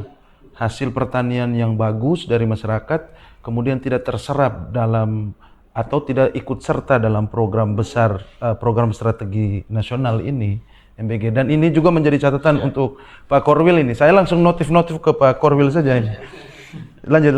Lalu terkait dengan ketersediaan beras, senada dengan apa yang disampaikan oleh akademisi Pak dosen tadi, dalam perspektif saya, pandangan saya ya, Sika ini sebenarnya bisa, dalam tanda kutip sebenarnya bisa, tetapi kenapa dengan berjalannya program ini kita masih mengambilnya dari luar begitu. Jadi ketika kita telusuri, beras yang diproduksi langsung pun tidak memenuhi syarat untuk dijalankan di MBG ya. Lalu dalam hal ini juga mungkin kalau bicara dalam sisi bisnis ya, perspektif saya, dalam pandangan saya bahwa salah satu hal yang untuk mendongkrak PAD, kenapa pemerintah daerah tidak mau menghadirkan alat yang untuk memaksimalkan bahwa beras ini dia memenuhi standar kualitasnya. Itu kan bisa sekali. Di sisi lain masyarakat kita bisa mendapatkan, ya ini yang saya kerja, ini yang saya dapat. Di sisi lain bicara soal kepemerintahan, PAD masuk untuk itu. Jadi itu dalam hal beras yang sampaikan tadi. Mungkin Ya, sebelum lanjut ke Pak Ketua GMNI, saya tertarik dengan persoalan misalnya beras tadi. Masyarakat hasilkan beras banyak, tetapi tidak memenuhi standar gizi yang ditetapkan oleh SPPG. Saya minta komentarnya dulu, Pak. jadi begini, Pak. Kita bicara soal pasukan lokal seperti beras ini, tentunya SPPG itu punya standar kualitas. Bukan hanya dari segi jumlah, tapi kualitas yang kita butuh. Misalnya saya contoh adalah kita mau pakai beras lokal, tapi apakah misalnya kebersihannya, dari kebersihan jangan sampai masih ada gabah dan ini. Karena kita di SPPG itu kita butuh sesuatu yang kayak seperti beras itu yang sudah bersih. Artinya kami siap pakai untuk kami masak. Tidak lagi di dapur itu yang tukang masaknya itu mereka harus tapis lagi, harus ini lagi. Itu kami di dapur tidak ada proses seperti itu lagi. Kami butuh yang siap kami olah. Jadi mungkin ini lebih ke edukasi ke masyarakat bahwa janganlah seperti halnya kita jual beras, kami minta kualitas begini, oke ada mungkin 1-2 karung yang bagus, tapi tiba-tiba yang lain tuh dicampur-campur mungkin dengan yang kualitas, ya itu yang dipermasalahkan di SPPG. Awal-awal itu SPPG pakai beras lokal, cuman ketika kualitasnya berubah, mungkin campur dengan beras-beras yang mungkin masih belum dibersihkan seperti itu nanti akhirnya di SPPG itu tolak. Kenapa tolak? Karena kami tidak ada waktu lagi seperti untuk kita bersih beras, terus jangan sampai ketika sudah masak kami antar ke sekolah. Oh di sekolah yang protes dengan kami, kok kamu kasih kami beras yang masih ada biji-bijinya ada. Nah itu yang menjadi permasalahannya. Nah, saya mau minta saran dulu dari, maksudnya secara teori dan kemudian teknis ya, dari Pak Julius. Sika ini punya hasil beras yang ya tidak kalah kualitas harusnya ya. Kalau hanya penamaan soal premium dan tidak premiumnya, sebenarnya hasil pertanian kita tidak pernah kalah itu. Tapi ada persoalan lain bahwa di BGN atau SPPG itu kan sebenarnya punya standar kualitasnya tersendiri. Bagaimana untuk mengkawinkan kekayaan lokal masyarakat dengan standar yang ada di SPPG ini? Baik, ini kalau terkait yang tadi apa yang disampaikan terkait beras ini berarti kan ini bukan bermasalah di lahannya. Jadi kita bicaranya bilang bukan on farm tapi off farm, artinya penanganan pasca panen. Jadi itu tinggal kita harus mengedukasi. Ini kan mereka punya protap, mereka punya SOP. Sedangkan petani dia berpikir bahwa ya kalau harganya segitu beginilah berasnya, beginilah perlakuannya. Sehingga itu yang mungkin harus kita edukasi, bahwa disampaikan, disosialisasikan juga bahwa kita butuh tapi harus begini-begini. Ini masyarakat kan tidak terbiasa dengan aturan-aturan standar. Ini kan mereka SPPG ini zero toleransi. Dia nggak ada sedikit pun harus ditoleransi karena berkaitan dengan anak-anak yang penerima manfaat. Dan kira-kira siapa yang paling yang seharusnya untuk bisa membekali masyarakat supaya kualitas produknya itu diterima oleh SPPG? Ya, kalau untuk saat ini semuanya itu akan ditangani dalam pemerintah daerah, dalam hal ini adalah Dinas Pertanian. Mereka punya penyuluh-penyuluh yang saat ini sudah langsung terkoneksi dengan kementerian, langsung ke pusat. Ya, artinya bahwa mereka itulah harusnya memberikan edukasi ke masyarakat bahwa begini proses pasca panennya. Dalam hal ini semua yang dibutuhkan untuk SPPG, mereka juga harus terkoneksi ke sana bahwa pasca panen begini, berasnya harus begini, sehingga tidak boleh ada begini-begini gabah-gabah yang masih ada. Sehingga itu kan artinya tapi ada kualitas pasti ada harga. Nah itu yang kadang-kadang sebenarnya dapur SPPG beli beras yang harga berapa per kilonya standarnya. Nah sehingga nanti ketemu kalau di sana nanti ini kan kita harus dengan adanya aturan bahwa harus beli di lembaga yang diakui pemerintah, dalam hal ini UMKM, BUMDes, dan kelompok tani, itu sebenarnya mau memutus namanya papa lele dan mama lele tadi. Ya, papa lele tadi diputuskan sehingga betul-betul petani tadi dia berhubungan dengan off-taker langsung. Sehingga supply chain tadi yang harganya nanti akan ada gap tadi, dia akan dinikmati langsung oleh petani. Sehingga itu yang mungkin kadang-kadang harus disiapkan juga supaya petani memberikan kualitas yang baik. Kalau dia bilang, ini saya beli dengan harga 16.000. Ini kalau sekarang beras Mage Panda dihargai di sana harga 10.000, 11.000, lalu diolah lagi orang mereka yang pengepul, lalu naik jadi 12, 13, masuk ke dapur jadi 16. Nah, padahal dapur itu beli dengan harga 16.000. Tapi kalau di tingkat petani hanya masih 10.000, berarti kan papa lele yang menikmati. Ya, tengkulak-tengkulak yang menikmati. tadi yang menikmati. Makanya dengan regulasi bahwa sekarang harus SPPG harus mengambil pasokan dari lembaga-lembaga yang sudah ditentukan, maka itu nanti akan mengurangi tengkulak tadi sehingga harga betul-betul dinikmati. Ini sekarang ketika bilang penerima manfaat 82 juta, tapi petani belum menikmati, berarti masih ada yang salah di situ. Nah, itu pemerintah harus hadir untuk memotong mata rantai yang mengganggu tadi sehingga perputaran ekonomi terjadi benar. Ini catatan khusus untuk para bupati, kemudian para camat, para kepala desa, RT RW, sehingga ya memberantas tengkulak-tengkulak ini, supaya yang kita bilang bahwa penerima manfaatnya itu banyak orang, tapi petaninya masih ini di bawah garis kemiskinan, begitu. Itu jadi solusinya. Terima kasih Pak. Saya lanjut ke Ketua GMNI. Tadi sudah dengarkan dari PMK RI, kemudian penjelasan-penjelasan yang lain. Apa evaluasi dari teman-teman GMNI terkait dengan pelaksanaan MBG khusus untuk di Kabupaten Sika? Boleh NTT secara menyeluruh atau Indonesia, tapi kita lebih ke skup Kabupaten Sika ya. Baik, pertama kita dari GMNI menyampaikan banyak terima kasih dari teman cerita sudah mengundang kita untuk berdiskusi soal MBG. Kemudian bagaimana kita membersamai di sini untuk mengevaluasi MBG, jalannya program MBG di Kabupaten Sika. Sebelumnya kita dari GMNI mau menyampaikan bahwa program MBG ini sebenarnya ini kebijakan yang gegabah, yang tidak membutuhkan satu penguatan atau satu konsep yang jelas, kemudian tindakan-tindakan yang secara komprehensif agar berjalan baik. Ketika kita bicara soal MBG, tentunya kita harus melihat soal kekuatan ekonomi masyarakat. Makanya tidak salah apa yang sudah disampaikan oleh Abang Kris, bahwa bagaimana petani yang akan menjadi supply, kemudian mereka untuk meningkatkan ekonomi mereka. Lagi-lagi hari ini petani seringkali mengalami kerinduan, kekecewaan, bahkan frustasi mereka ketika hasil tani ini mereka tidak bisa akses ke MBG. Lalu kemudian bukan saja hanya itu, tetapi banyak petani yang kemudian belum diberi kekuatan atau belum ada resiliensi khusus baik dari pemerintah secara di teknisnya itu di Dinas Pertanian, kemudian sama juga di PPL.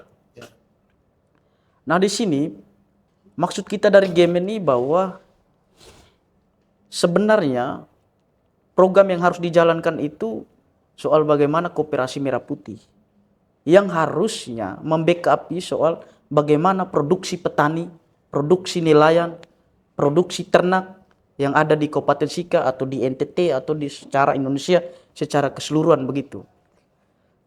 Tetapi apa yang harus kita buat? Karena program ini sudah berjalan. Ketika tadi mendengar bahwa dari kawan Juang, dari Marga sudah menyampaikan bahwa soal buah. Memang hal yang sama diadvokasi oleh GMNI menemukan demikian. Bahwa di Talibura, di Nebe, yang dimana bahwa buah semangka tidak diakomodir oleh pengelola MBG. Lalu begitu pun juga hal yang sama, bahwa petani di Magepanda, yang dimana sekali produksi itu 800 ton, kemudian tidak diakomodir oleh MBG, itu pengelola MBG. Nah, di sini kita butuh kehadiran pemerintah. Kehadiran pemerintah untuk bagaimana memfasilitasi agar petani, agar Bang Kris sebagai petani bagaimana bisa mengakses sehingga bisa membantu kekuatan ekonominya seperti apa. Begitupun juga petani-petani yang lain. Lalu ketika kita bicara soal bagaimana soal tadi sudah disinggung bahwa keracunan, memang hal yang sama juga kita temui itu. Ada indikasi keracunan di beberapa sekolah, di SMK, ya 2 SMK ya. Kemudian yang di sini menjadi satu kejanggalan besar itu diklarifikasi oleh Dinas Kesehatan Kabupaten Sika. Bahwa untuk membuktikan atau kita bereksperimen untuk membuktikan bahwa kebenaran atau ketidakbenaran itu seharusnya dari pihak sekolah. Karena sudah di framing oleh media bahwa di sekolah A atau di sekolah B bahwa terjadi keracunan di situ. Tetapi ini malahan diklarifikasi oleh Dinas Kesehatan. Ini ada indikasi bahwa ada persekongkolan di situ antara pengelola MBG dengan Dinas Kesehatan. Begitupun juga mungkin ada tekanannya. Mungkin ada tekanan di situ kepada sekolah sehingga sekolah ini tidak bisa membuka di situ. Lalu kita dari GMNI bicara soal MBG ini, bahwa kenapa tidak diakomodir bahwa hasil petani ini. Iya, pengelola MBG atau pemerintah harus jujur saja kepada publik bahwa tidak mau mendapatkan hasil tani yang dijual oleh petani ini mahal mungkin. Bahwa hasil yang harus dari luar itu adalah hasil yang kecil. Karena sudah ada kepentingan bahwa ada yang didiskusikan bahwa ada kepentingan yang harus didapatkan oleh pihak pengelola dengan pemodal yang ada. Begitupun juga orang yang supply soal hasil-hasil ini, baik sayur dan lain sebagainya. Jadi ketika kita bicara soal MBG, kita tidak bisa mempersalahkan soal masyarakat, petani, nelayan dan yang sebagainya. Kita yang perlu, hal yang pertama kita salahkan itu adalah pemerintah daerah Kabupaten Sika. Karena pemerintah daerah Kabupaten Sika dalam konteks ini, bupati dan wakil bupati yang terpilih, mereka sudah diberi predikat. Sebagian kewenangan mereka sudah diberi oleh masyarakat agar mereka menjalankan. Maka kewajiban mereka yang memfasilitasi. Ketika kita bicara bahwa nelayan di Kabupaten Sika yang seharusnya suplai banyak di Kabupaten Sika, yang cukup banyak disentil oleh Kak Kris tadi, bahwasanya sudah banyak dikeluarkan, artinya sudah dibawa oleh tengkulak-tengkulak yang dari luar yang kemudian membawa. Nah di sini karena pemerintah daerah Kabupaten Sika tidak memfasilitasi. Contoh, nelayan di Ipir, nelayan di Paga, banyak penghasil di situ. Namun mereka ada banyak kendala di situ, kemudian tidak ada yang menjadi motor penggerak di situ. Dalam konteks ini mungkin PPL, mungkin dari perikanan yang bisa memfasilitasi. Namun sejauh ini belum. Nah, bagaimana untuk meningkatkan para nelayan dalam konteks peningkatan ekonomi mereka? Padahal tujuan yang paling terakhir dalam konsep MBG itu adalah bagaimana memperkuat lalu mendorong soal ekonomi lokal. Nah, maka dari sini kita punya catatan bahwa pemerintah ya segera membuka diri lalu dengan bijaksana untuk bagaimana turun ke masyarakat selain memberikan edukasi, tapi menjembatani agar proses untuk menangkap ikannya seperti apa, kemudian proses sampai dengan mengakses itu perlu difasilitasi. Begitupun juga petani di Magepanda, begitupun juga di Waigete. Kebetulan saya dari Waigete. Kemudian ketika kita turun di Magepanda sama juga. Itu ada satu alasan bahwa beras itu belum premium. Tidak memenuhi standar. Ini kita butuh transparan dari pengelola MBG. Kita butuh transparan dari pemerintah. Kira-kira standar seperti apa? Kira-kira standar seperti apa yang kemudian kita harus bedah bersama di sini agar masyarakat ini tahu. Lalu siapa yang harus bertanggung jawab untuk mencapai standar itu? Apakah masyarakat sendiri? Ataukah pemerintah? Ataukah ada pihak lain yang harus mengantar masyarakat dalam konteks bahwa peningkatan ekonomi masyarakat Kabupaten Sika? Ini menjadi catatan kritis kita GMNI. Kemudian hari ini ketika kita bicara bagaimana resiliensi pangan secara spesifik tentunya air. Ini kan ada kausalitasnya di sini.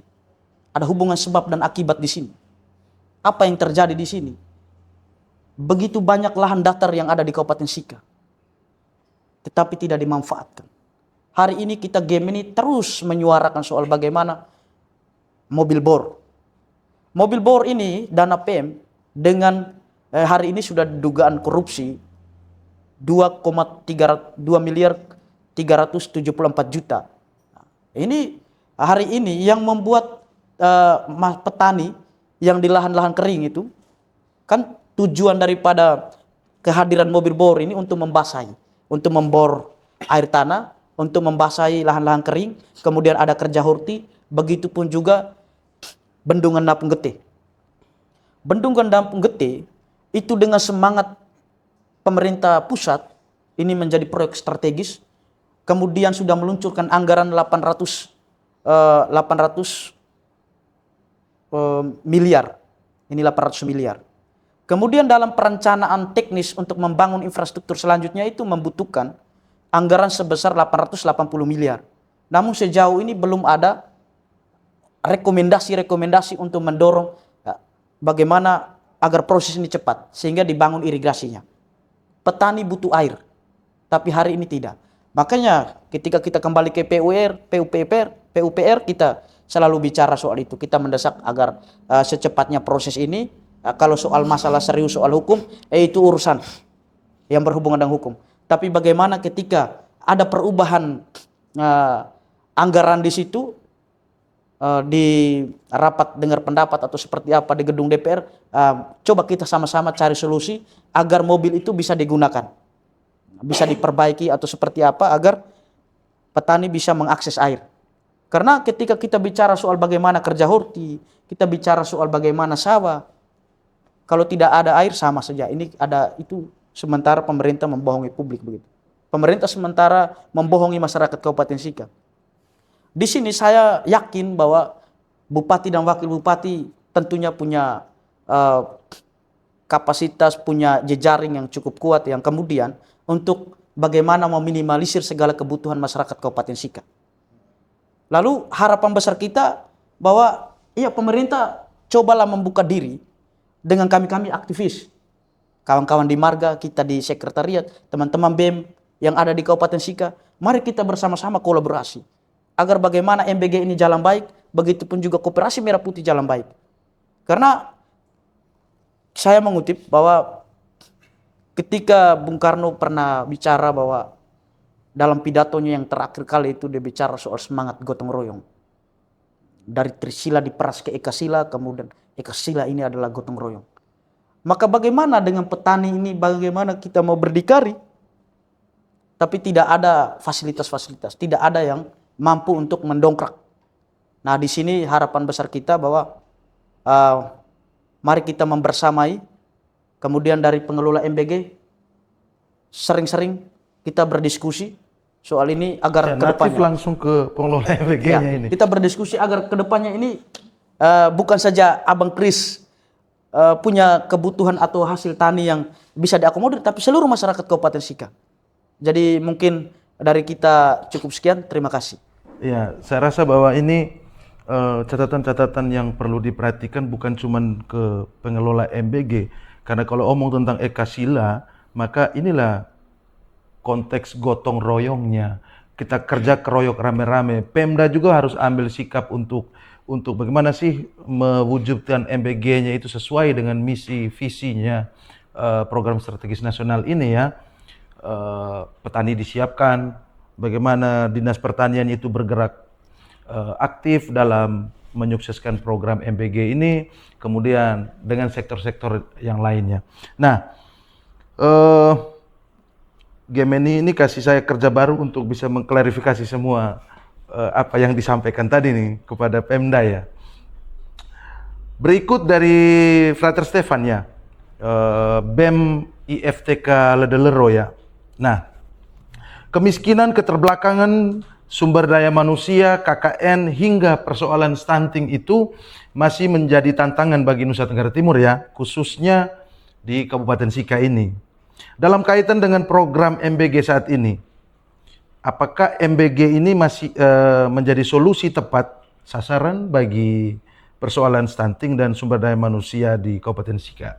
Menurut pandangan dari teman-teman BEM IFTK ini. Oke, baik.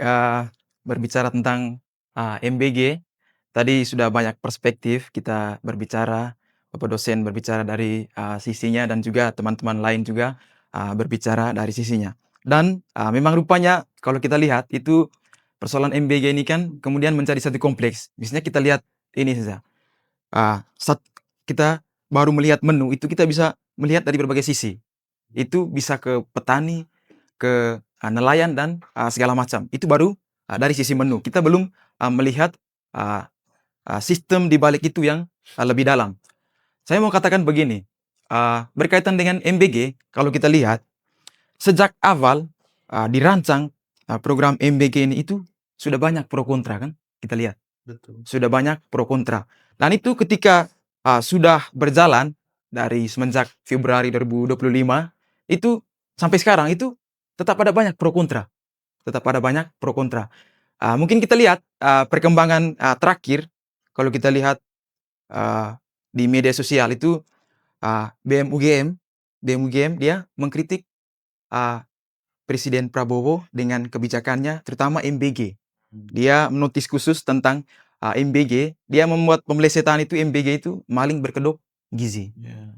Dan itu kemudian menjadi ramai di media sosial dan juga mungkin di seluruh Indonesia karena kemudian kan mendatangkan banyak persoalan juga. Bahkan ketika ketua BM UGM itu menyampaikan pendapat dan segala macam, itu kemudian mendatangkan istilahnya teror, mendatangkan teror. Kalau kita pasti sudah melihat di media sosial itu mendatangkan teror. Dan kemudian saya kemudian berpikir bahwa memang program MBG ini harus kita evaluasi. Harus kita evaluasi. Apalagi kan untuk konteks sekarang juga, ya syukurlah bahwa di Kabupaten Sika itu programnya berjalan dengan baik, MBG. Artinya tidak ada keracunan segala macam. Itu saya apresiasi. Tetapi untuk konteks Indonesia secara menyeluruh, kalau kita lihat di Kompas, pemberitaan di Kompas, bahkan tadi pagi juga itu pemberitaan di Kompas itu menunjukkan bahwa masih ada persoalan tentang MBG ini. Misalnya tadi dalam pemberitaan itu di Jawa Tengah, bahkan ada aksi massa dari orang tua dari siswa itu karena mereka menilai bahwa di berita itu dikatakan bahwa roti yang diberikan itu sudah kadaluarsa.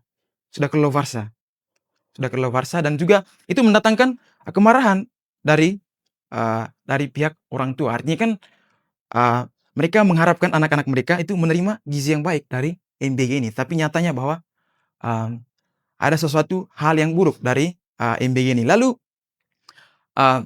saya mau katakan juga bahwa MBG ini kita harus lihat secara lebih mendalam.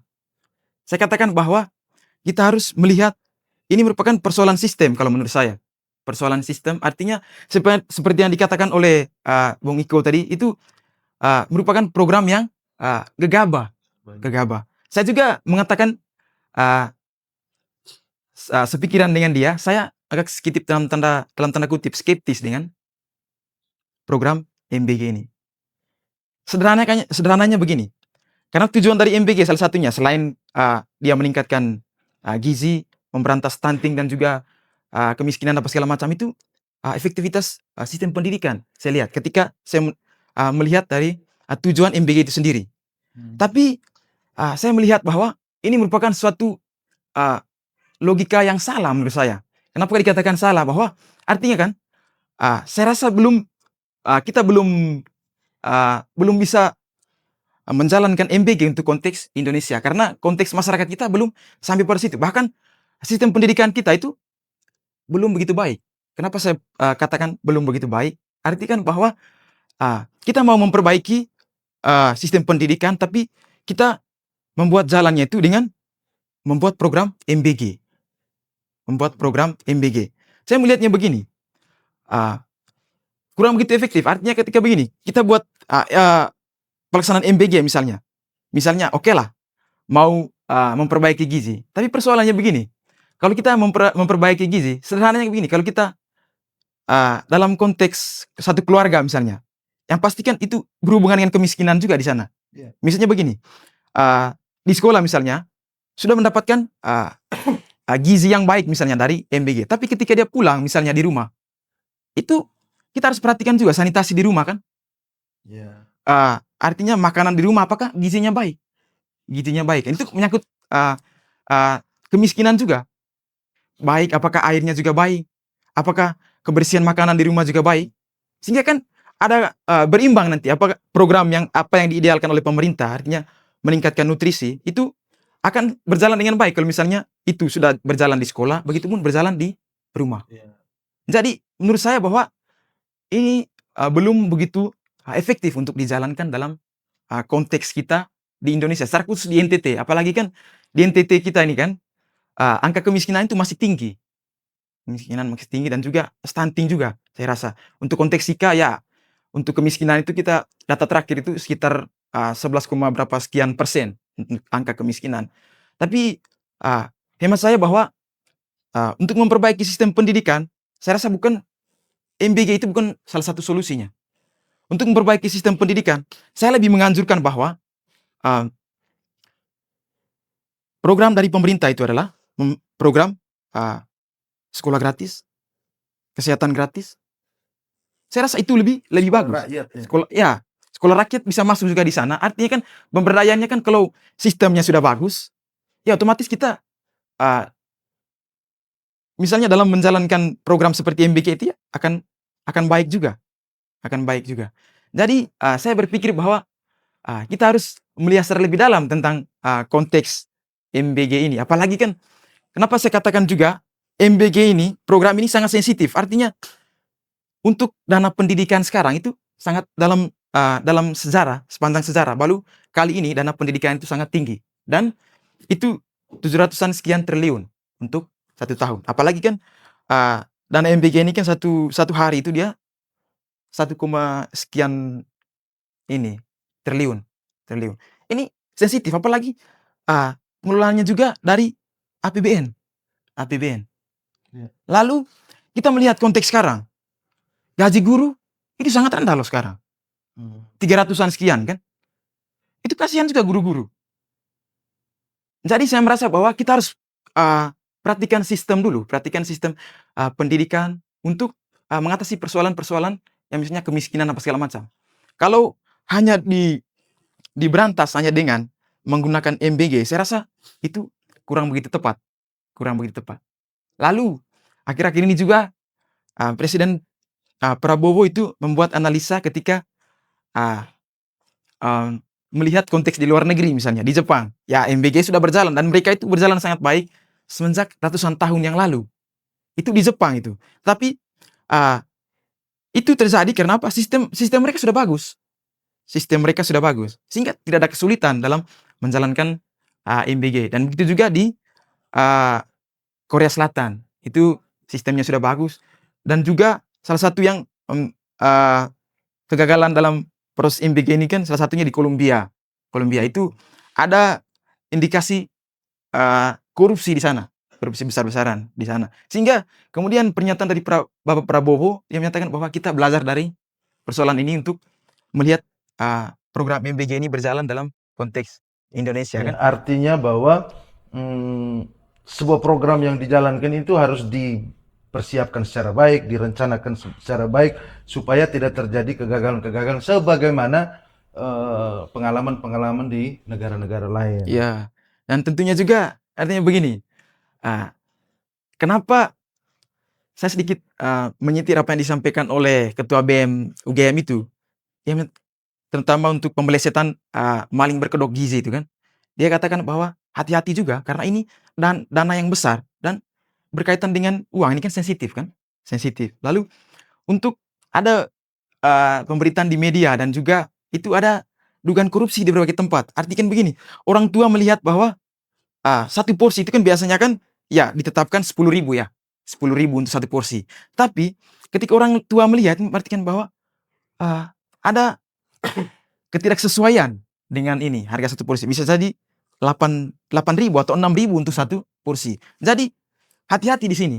Bisa terjadi permainan di belakang itu kan, permainan. Itu untuk korupsi bisa terjadi di sana. Artinya saya bisa melihat bahwa realitas-realitas itu kemudian mengingatkan saya bahwa belum begitu efektif berjalannya MBG ini. Dan untuk konteks Sika dan juga untuk konteks NTT, saya kira bahwa hal yang perlu diperhatikan itu, saya mengharapkan itu pemerintah pusat, itu Pak Prabowo itu melihat lagi. Artinya saya menganjurkan untuk lebih baik ini buat pendidikan gratis dan juga kesehatan gratis. Saya rasa itu lebih baik dan efektif untuk memperbaiki sistem yang sudah ada di sini. Sehingga kan melalui kesehatan gratis dan juga pendidikan itu, semua orang bisa mengaksesnya dengan lebih baik.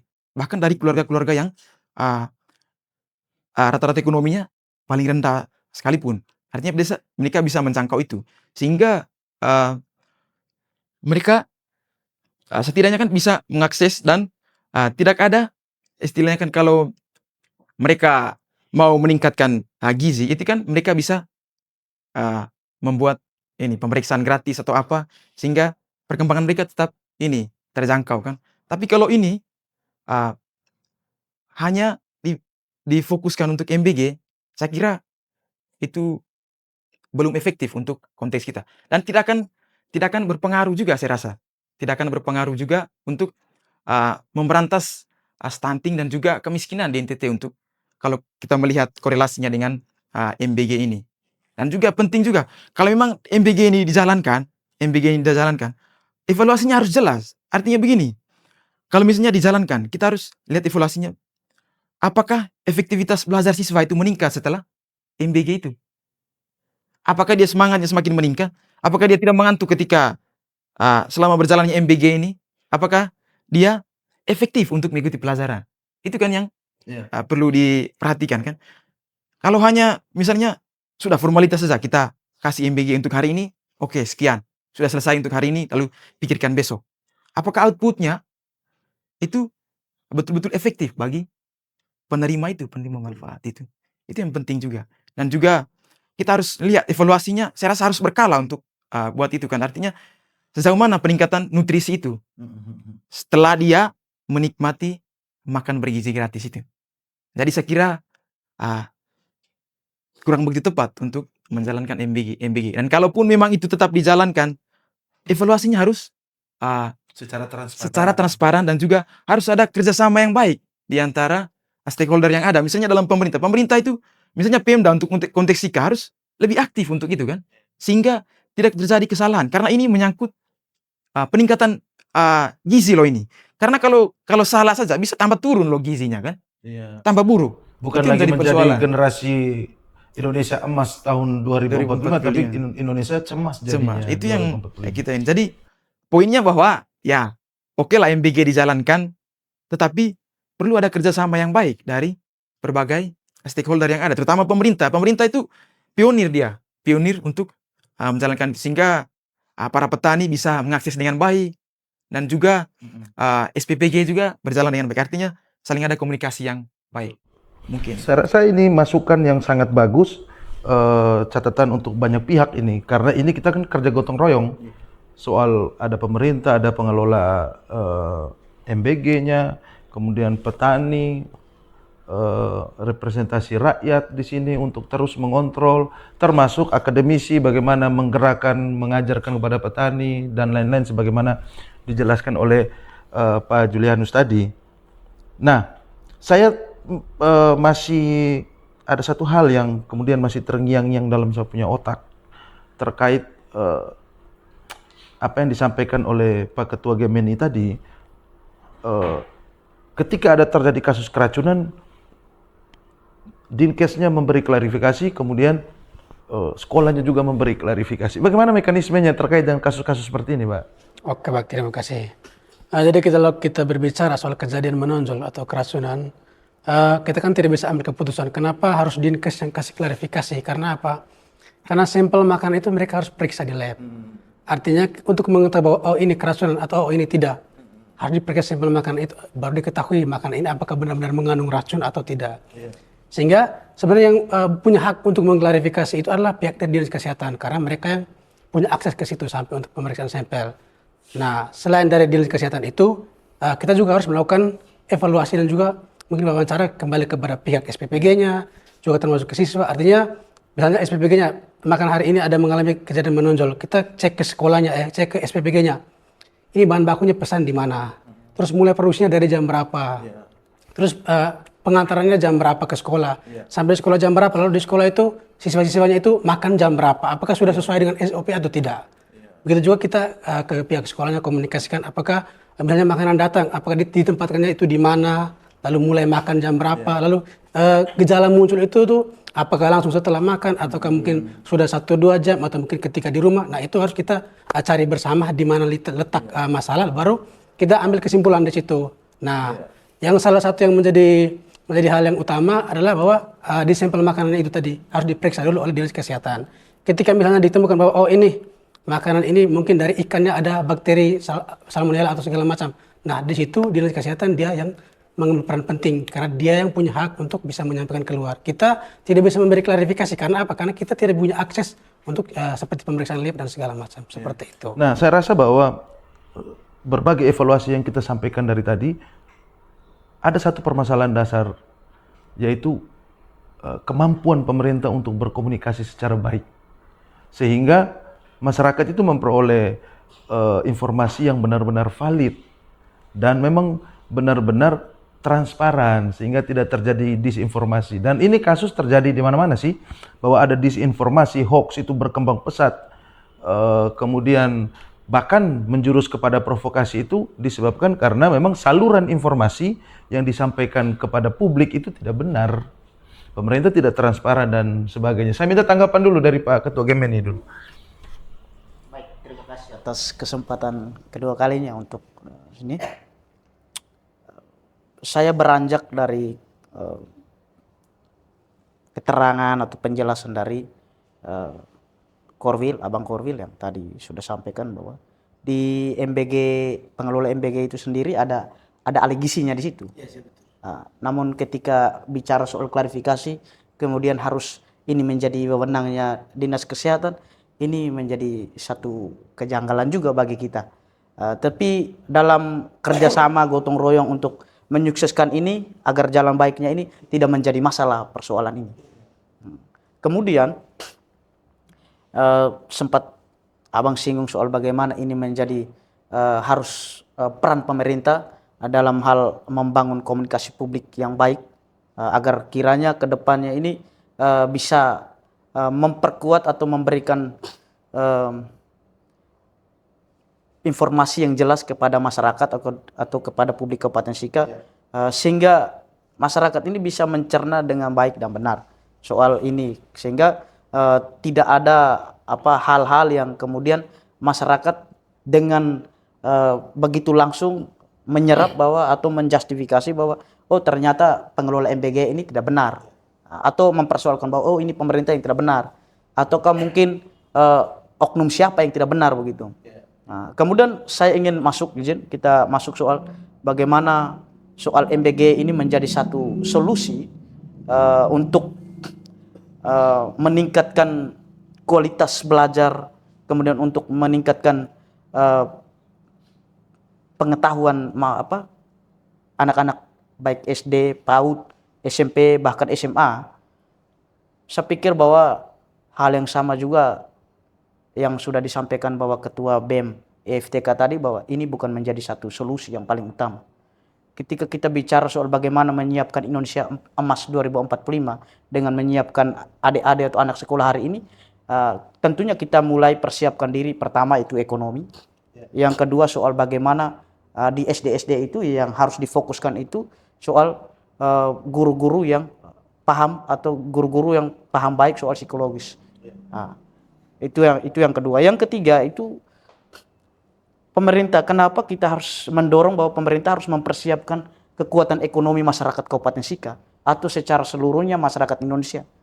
Karena bicara soal bagaimana kecerdasan anak bangsa itu mulai dari hubungan.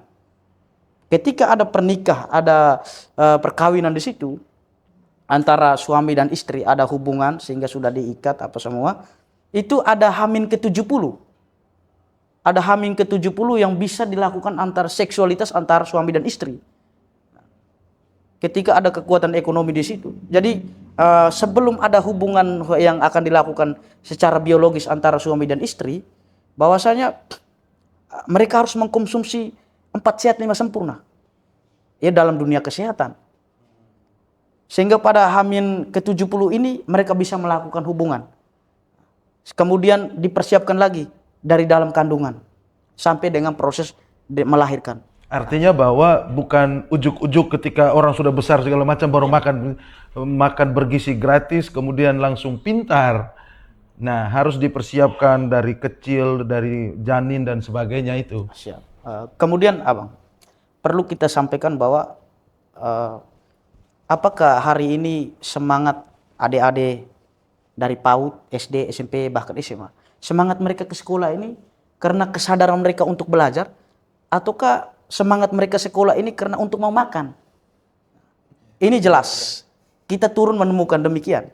Bahwa ketika kita wawancara, kita pertanyakan, adik, semangat datang ke sekolah? Iya, karena kami mau makan, karena ada MBG di situ.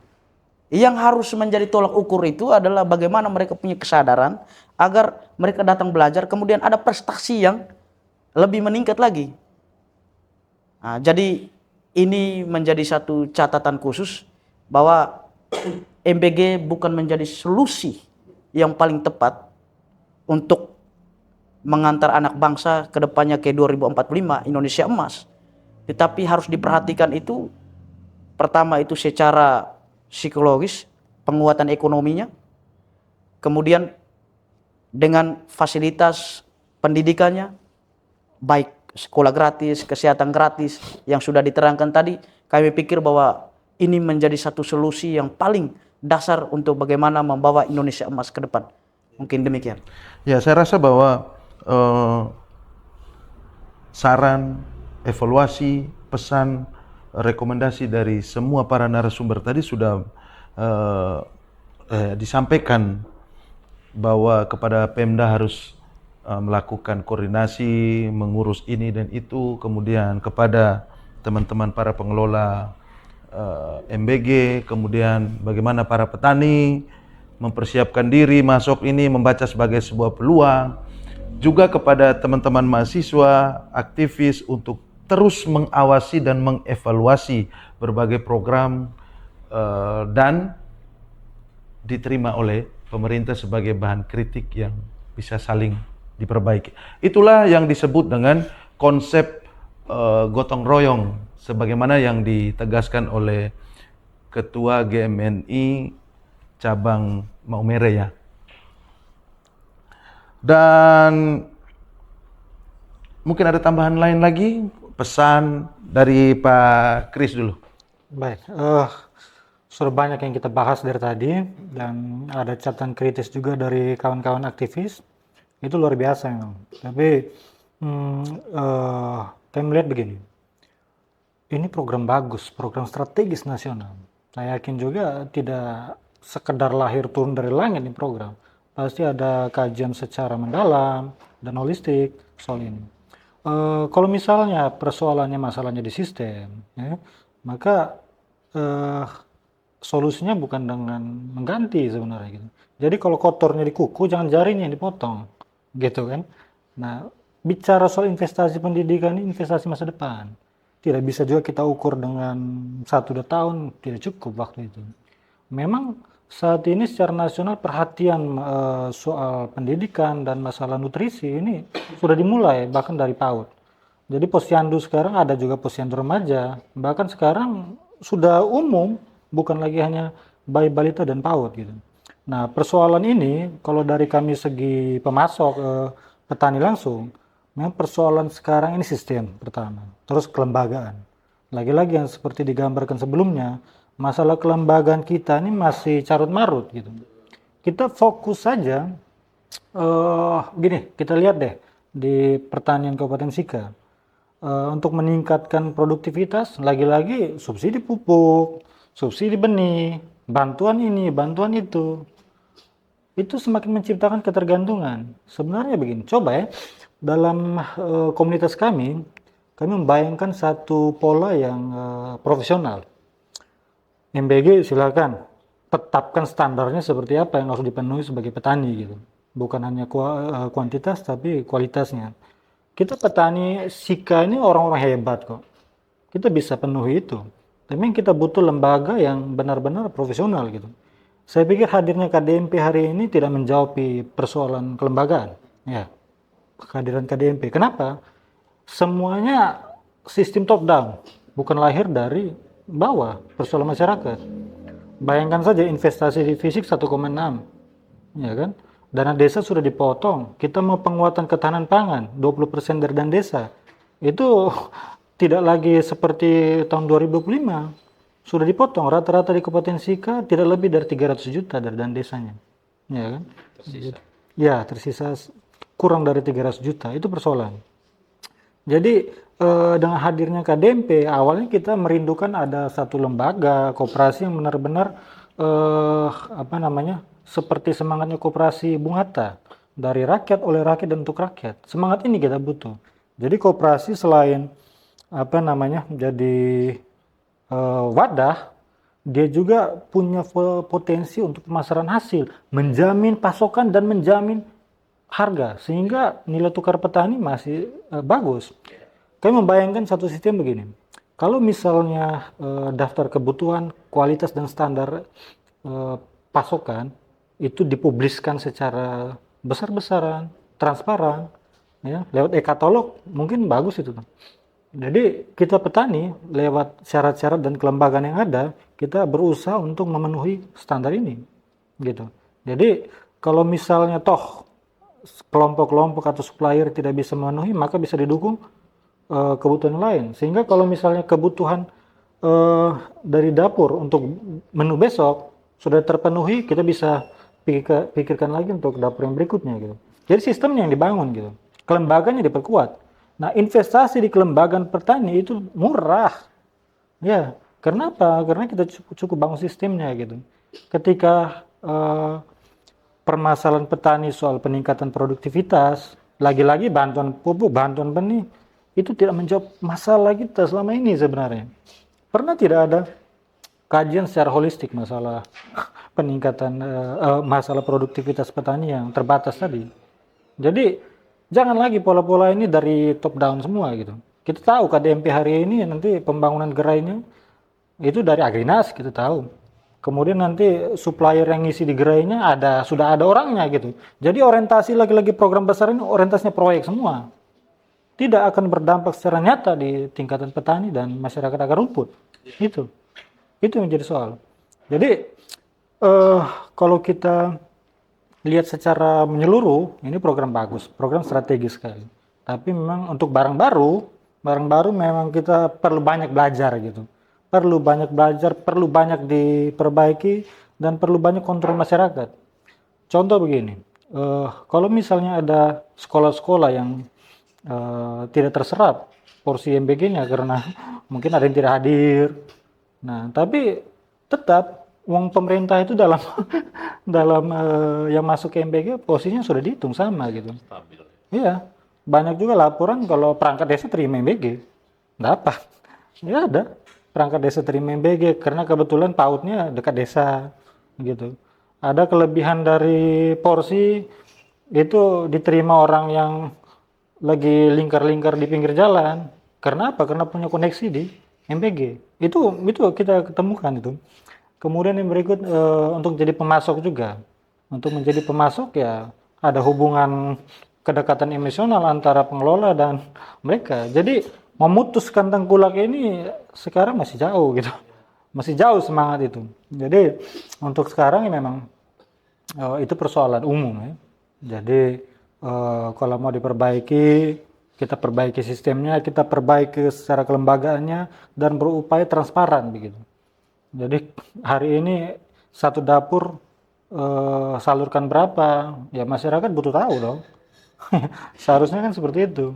Jadi jangan juga langsung serta-merta kita bilang stop, gitu. Karena investasi, lagi-lagi investasi pendidikan ini investasi jangka panjang. Dan kita belajar dari negara-negara maju juga, memang pemenuhan gizi diperhatikan oleh pemerintah. Bahkan dari sebelum, ya, seperti disampaikan saudara dari Gemini tadi, sebelum usia kehamilan itu sudah dipersiapkan seharusnya. Nah, ini yang jadi fokus kita sebenarnya. Jadi selain membangun rantai ekosistem pemasokan, juga menjamin bahwa program ini tuntas dan selesai secara menyeluruh, gitu. Saya kembali. Ya, terakhir Pak Julianus, singkat saja.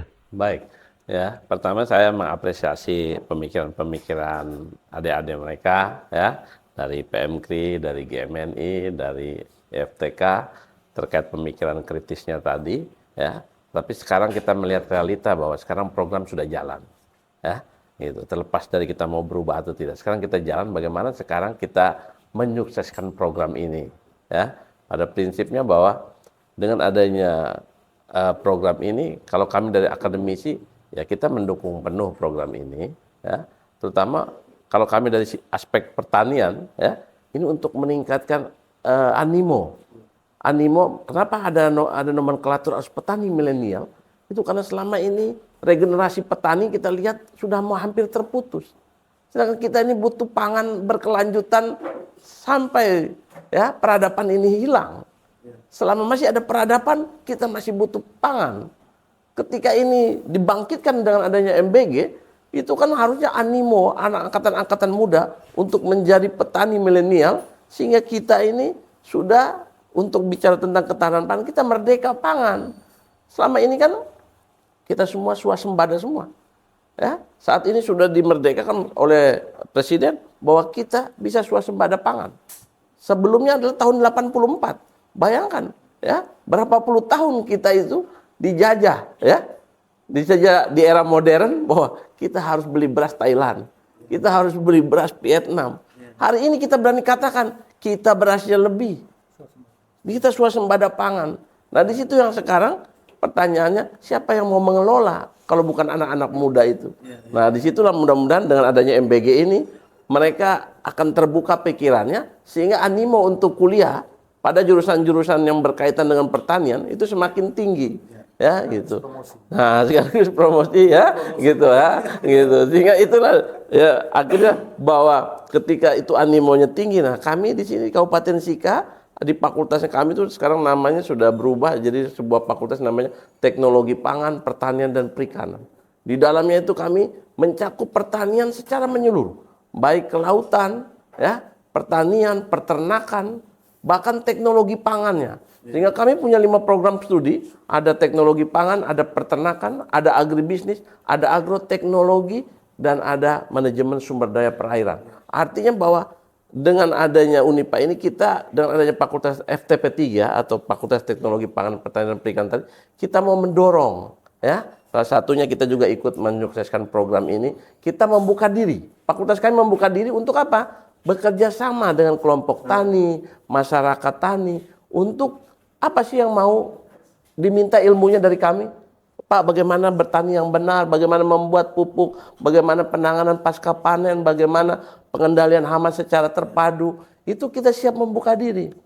Sehingga nanti dengan kehadiran difasilitasi oleh MBG ini, bahwa harus beli di kelompok dengan dasarnya harus bertani, namanya good agriculture practice. Nah, itu dia harus menerapkan itu harus ramah lingkungan. Nah, itulah kita di situ kehadiran akademisi membuka diri, membuka ruang, sehingga dalam podcast ini kita membuka diri, membuka ruang untuk bekerja sama.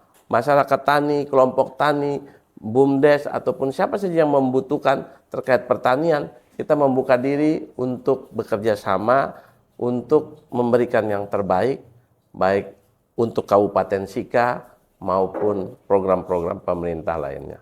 Itu saya rasa. Terima kasih para narasumber telah berbagi cerita dengan kami, dengan teman-teman semua di rumah terkait dengan persoalan makan bergizi gratis di Kabupaten Sika. Dan bagi teman sekalian, demikian dulu cerita kita kali ini. Semoga bermanfaat dan memberikan edukasi bagi kita semua terkait dengan program pemerintah yang satu ini. Tetap waras bernegara, tolak segala bentuk hoax, perbiasakan saring sebelum sharing, tolak segala macam bentuk provokasi sara, dan pastikan terus mengikuti kami karena yang kami sajikan bukan cerita biasa. Kita akan jumpa kembali pada konten-konten kami selanjutnya. Sampai jumpa.